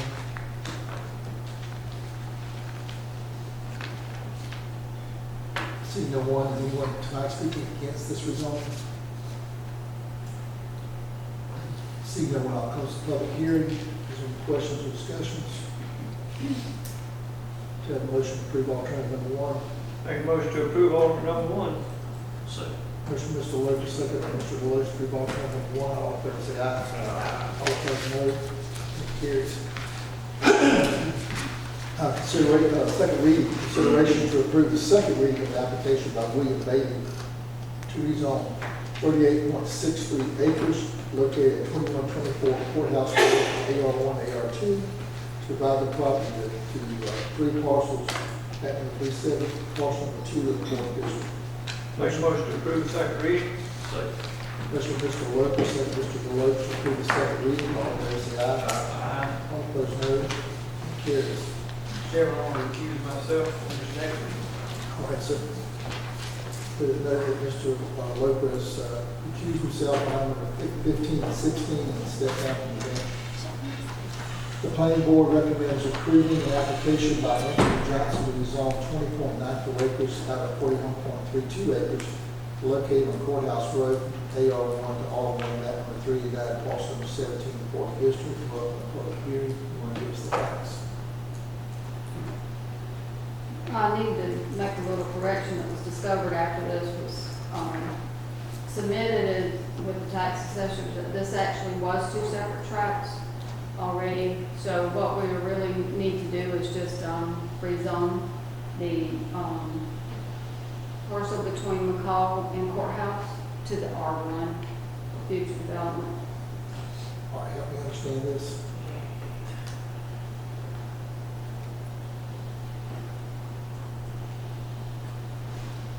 Okay, so Diane, are you saying? It's only been split, is what you're saying. It's already been split. The So- 41 acres is both parcels or the one that needs to be rezoned?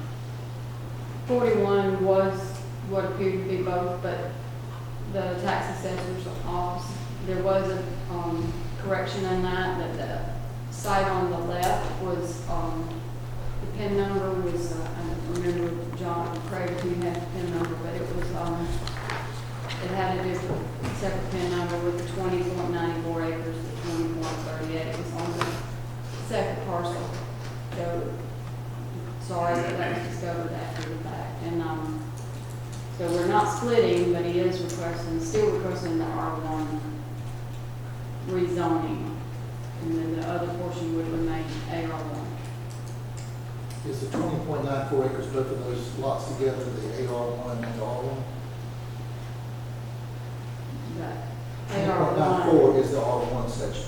The AR1 would be the 20.38, the R1 would be the 20.94 on this side.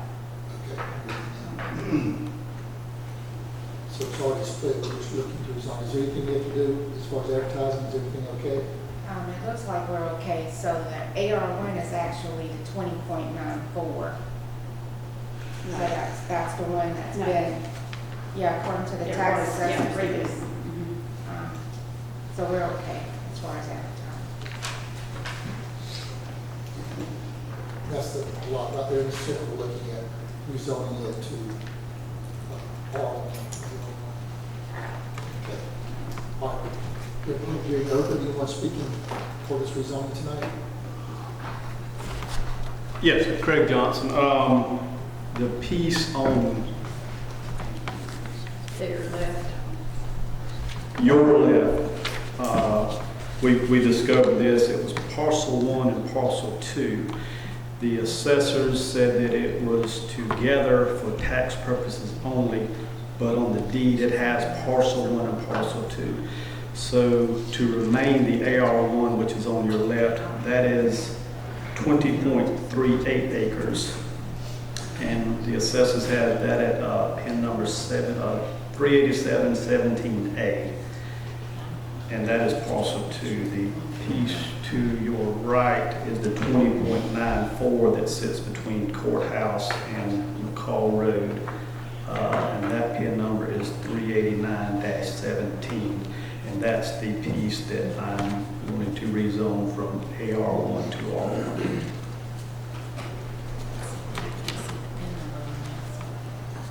All right. Any concern on the moving forward? I don't see why the concern if it is advertised to be rezoned. Right, but I just want to make sure we're rezoning the right parcel because the tax records currently show that they're both are AR1. One's Correct. not R1 and one's not AR1. I just want to make sure. This is from Both AR1 now, but they're wanting to rezone the AR1 parcel 2 to R1. To R1, right. So I'm just saying I want to make sure we're rezoning the right one to R1. Right. The one between McCall and Courthouse, which is, this is Courthouse here and McCall here. All right, and that was clearly advertised that this is the lot that's being rezoned to R1. Right. Yeah, it is correct. It looks like it's correct on the plat I'm looking at. proposed R1. Yeah. Yeah, when I was in the office, Ms. Proudfoot had contacted the assessor's office, and they hadn't really updated everything because of the confusion with the parcels. Originally, it was 40 acres, but they said a lot of people will put property together for one tax bill purpose only. We can make sure we got our eyes and cross our T's. Yes, sir. So we can move forward. Anyone else speaking for this rezoning? Anyone here tonight speaking against this rezoning? Seeing no one, I'll close the public hearing. See if there's any questions or comments from the board. Do I have a motion to alternative one? I'll make a motion to approve with staff and planning board recommendation. Motion by Mr. Deloach, second Mr. Floyd, to approve with planning board staff recommendations. All in favor say aye. Aye. All opposed no. Carries. So we'll have a second reading, consideration to approve the second reading of an application by Anthony Johnson to rezone 20.94 acres out of 41.32 acres located on Courthouse Road from AR1 to R1, map number 389, parcel number 17, Court District. Got a motion to approve second reading? Make a motion to approve the second reading. Mr. Deloach, second by Mr. Floyd, to approve the second reading. All in favor say aye. Aye. All opposed no. Carries. I do that concludes the regular business of the board. Mr. Deloach will return to the bench. So we'll go back to our reports from our staff.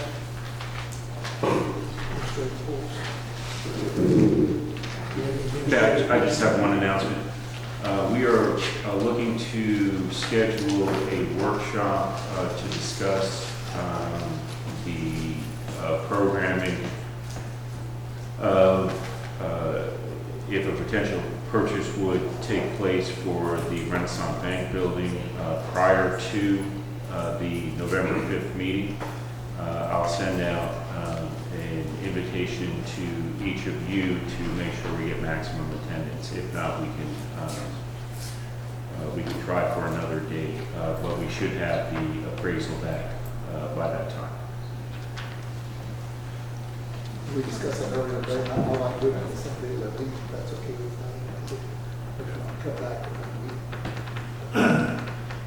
So is that okay if we schedule a workshop in, maybe on November 5th meeting or something? Prior to the November 5th meeting, maybe 3 o'clock or something of that effect. Is that maybe too early for 5 o'clock meeting? Or do we need 2 hours or? Maybe we do, 4 will probably be fine. We can get there. 4 o'clock. 4 o'clock workshop.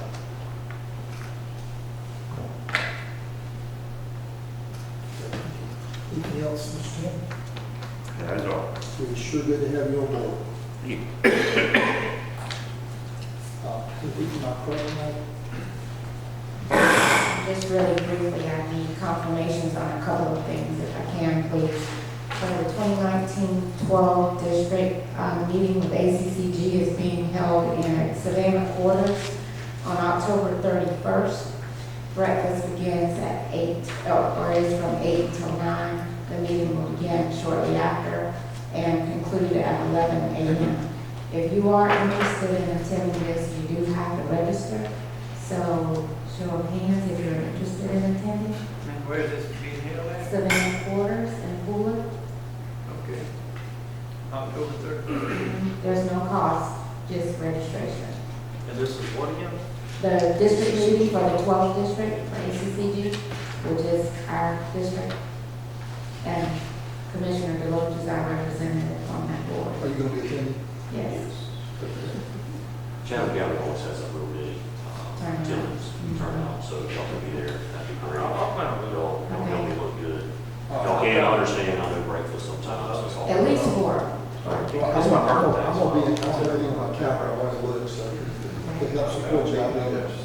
So go ahead and do that. Chairman So you can be there Corbett, too. Commissioner Kiefer. Anybody else? I'll let you know. I'll make sure. The other 3 are going to check the schedule, but you can put us 3 down. Okay, Like gotcha. Steve from Corbett, we're all, can be there. All right, Stand behind Mr. Deloach as he. all right. The other thing is the appreciation dinner for UGA extension. I received a call today asking for a head count of who plans to attend that dinner. I missed the dinner, what dinner is it? UGA, they do it every year, It's October 22nd. October 22nd at 6 o'clock. What day is it going to be held? That's Tuesday. It's this coming Tuesday, right? No, a week from Tuesday. I'm sorry, it is this coming Tuesday, Yeah, yes. I'm gonna be out of town, so I can't. Where is Commissioner Looper? Be At their good. new location in Lincoln, Okay. at their old Lincoln Elementary, It is Tuesday, the the 22nd. So you got, Mr. Woods and Mr. Loper to be there for that? We will not, we'll be cooking pancakes. Okay. At pancake booth. Oh, that's right. Let me verify that. Okay. I'm gonna be traveling, so I'm gonna be I'll like. let you know. I'm gonna call Abby and let her know too. Right away. I'll make sure. I'll tell Abby. That's Abby's group. Yes, She could change it some other time, I'll be. I think it's too early for them to change. Madam Clerk, I'm actually feeling in the mood to appreciate UGA right now, so Yeah. be happy I to attend. understand. You are attending, yes. Yeah, I'll tell you what. Okay, all I right. see the Gamecocks sitting together tonight. It's hard to approve their list. Trying to break some class. Okay, last two things is your animal control report for September, that's included in your material. You don't have it yet, but I have a copy of EOM's monthly report for September, and you also have your financials from the finance department from last month. You just put that in a box. Yes, sir. You have it all. Look for those in the boxes. Yeah, we can be ready for questions next time. I'm sorry? We can review those. I like to Yes. review them anyway. Usually we get them at night, I have a review them, I have questions, so let me get my boxes and discuss them next time. Yeah, you can take it home with you tonight. Okay. That's all I got. Anything else?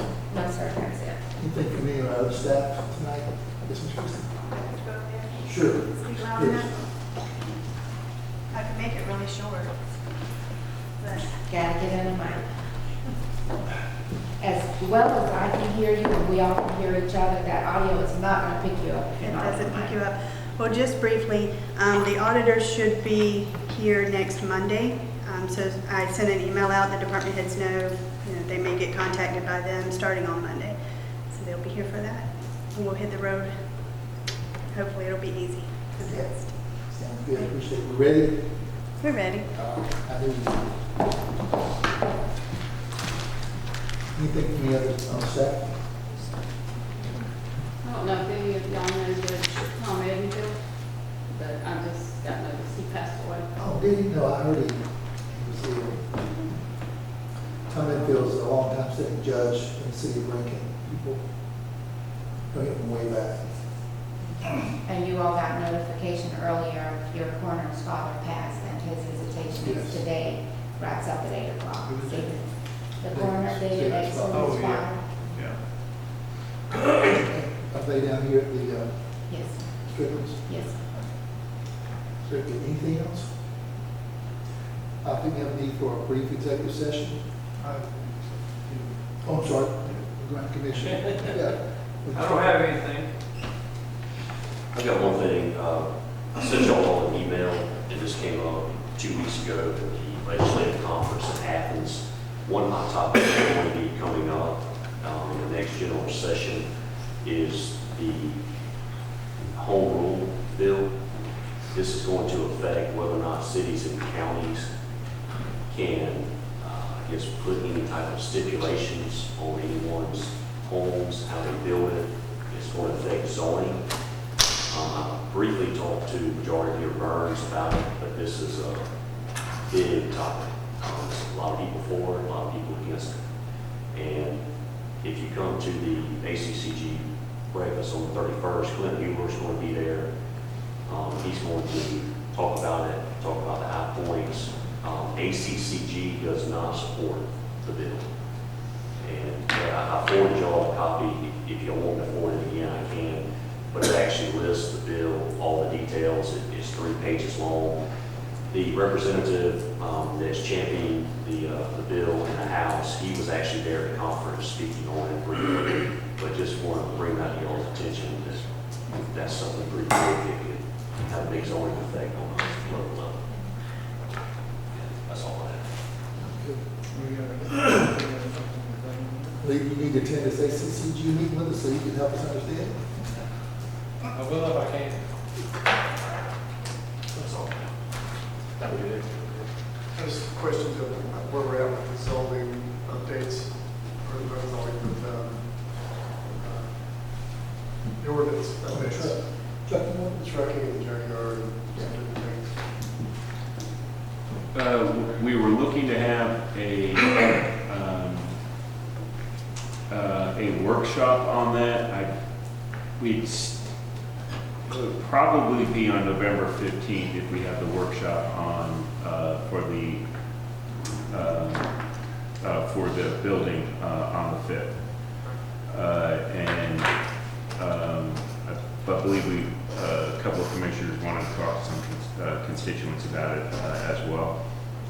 But I think I sent out a updated version to you all. It's just some minor wording that was adjusted to comply with state law. Can you send me that again?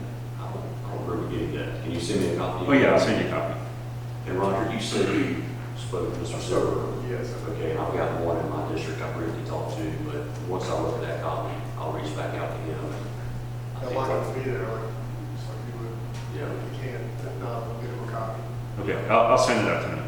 Okay, and you think the workshop will probably be on the 15th on the truck route? Right, similar for, maybe 4 o'clock, 4 or 5 o'clock meeting. I know we did something about the junkyard ordinance where we voted on something. What's the next procedure for that? Is it already part of the ordinance now, or is that? It should be with the planning board. Do we know? Number 28, yes. Yeah. So with your truck ordinance, be mindful, you probably want to invite your planning board members as well, because our ordinance does say that your truck ordinance is going to go to them first before it comes to you, so probably. That's a good point. That's what slowed down the other. That's changing all up. Yeah. It's interesting.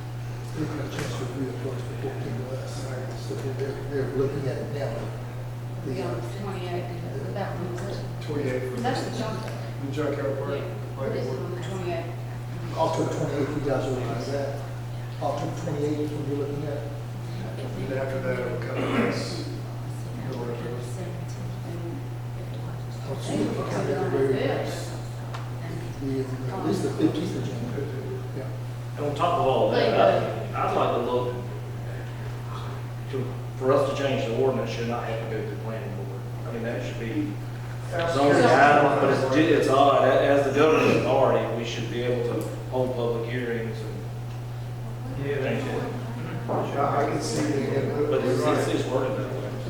Make up the mind. I'm sorry. It just drags. Yeah, Phil suggested, and I think we're on the same page, is that since we're the governing body, we set the ordinances and all. Well, I absolutely agree. The county attorney and I had that very conversation, but then it was brought to our attention that it is in our ordinance that it goes to planning board. So if we're gonna do something different, our ordinance has to reflect that. Can we go ahead, Lee, start working on that, allow ordinance to require that? But if we did that, It didn't restrict us from giving their input. It didn't slow down the process if we need to move. if we change that ordinance, does that have to go to the planning board? And they may deny it. It's just a suggestion. I wouldn't think so, because the ordinance we're talking about, the actual use of this property. I think it's in your zoning. This is the zoning process. Exactly. Only refers to zoning ordinances. But I see it's kind of a circle. A lot of times, we've got a lot of work to do. So Lee, in this area anyway. yeah, Lee, look at that, we have a lot of things changing, but it's always good to try to get their input where we need to slow down, get their input. There's certain things we know we need to do. That's like on the truck. Yeah, they need to be made aware of any zoning ordinance changes we've made, so they're They can apply with their right. they're private. The question I have another question on zoning I have is, it caught my attention from a planning board member, is, do we have a restriction on our zoning, how many times you can split up your property? Because it was told to me that their understanding was you can only split property up, I think, 3 times in a calendar year. But my thinking is, if I have 100 acres, if I want to pay the rezoning fee, if I want to split it up 10 times in a calendar year, then if I go along with the planning board schedule and pay my fees, I should. Yeah, that's for a The minor, not for a minor. Yeah, the difference is a minor subdivision. It's just doing like Mr. So it's not Bailey regular is property. doing, if it had been, had So it's not been regular property. zoning's difference, we could have done the division of it. But Technically, it's it is. Minor subdivision, 3 or less, a major would require a little more But then detail. you have- If you have 50 acres and break it in half, you have to wait another year, right? What'd you say? That's a minor subdivision, even if it's breaking a large tract in two, that's considered a minor subdivision. Right. Still, you know. But why would we have a I just don't understand why we have a stipulation on that. I mean, if you own the property and you It's want to to prevent, split it my up. understanding, this was where I was going, I think it's to prevent kind of skirting the major subdivision and doing a major subdivision kind of piece by piece. Instead of comprehensive planning, that major Minor subdivision. subdivisions, but you got a major subdivision. Yeah, I think that's my understanding. What somebody Well, was there. I think that part was missed in the translation. It was kind of, hey, you got a piece of property, why can't you split it up as many times as you want? That's a good point. A lot of things need to be more definitive. I mean, we proved an I-1 tonight, and an I-1 light is the same as an I-1 heavy, if I understand it correctly. So if you got an I-1, you've got, is it light or heavy? There's no designation in our ordinances between heavy industrial and light industrial. It's an I-1 regardless. Whereas places like Chatham County, they have an I-1. Well, we have light, medium, and industrial, light, medium, and heavy. But in the past, we have not. It's all in You I-1. haven't designated. There's no designation. So it's That would be like, another amendment would be recommended, an I-1 and an I-2. I-2 would be your heavy industrial. now this could be construed as 2 years down the line, is this heavy or is it light? Nobody would really know as you look back, it's all our intention, because there's no designation. I want to make sure I understand what Mr. Rogers saying. So you're saying, I want me approved tonight, 10 years from now, somebody come with heavy industrial, we couldn't stop it? But it's got Well, they in have to look quotations, back. light But I thought we industrial. did specify this one as light. We did. I think it's the first time we've ever done that. Okay. I think We so. did, the zoning itself is not open. Everything is. And that's, we can specify light industrial, that sets it. Okay. That's what If we had a designation, I-1. But it's easier to do I-1 or Yeah, I-2. then you can look at it in the parcel and see exactly what the designation is without having to kind of. That's why we have the planner, we need to really get that at the forefront so that we can say in the future, this is the area where our industrial is going to be, this is where our business is going to be. If it's outside that area, it's got to be a real hardship for us to put in variance to allow it. Right now, we just got to look at the character of what's around it and approve it. Not tonight, but that's going to be very helpful to have that done in this calendar year so that we have a master plan we can go to.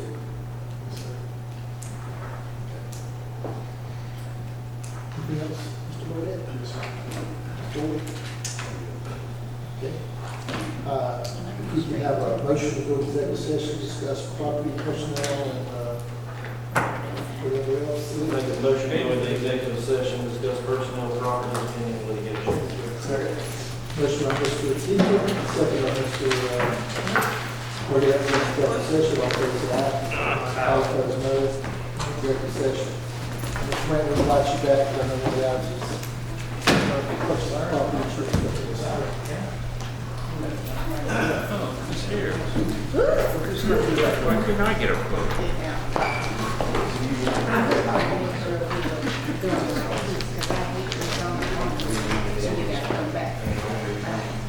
I put I block everything out. So the only people you can see one was the county. And I just did it the same way. Just so they know, you only got 6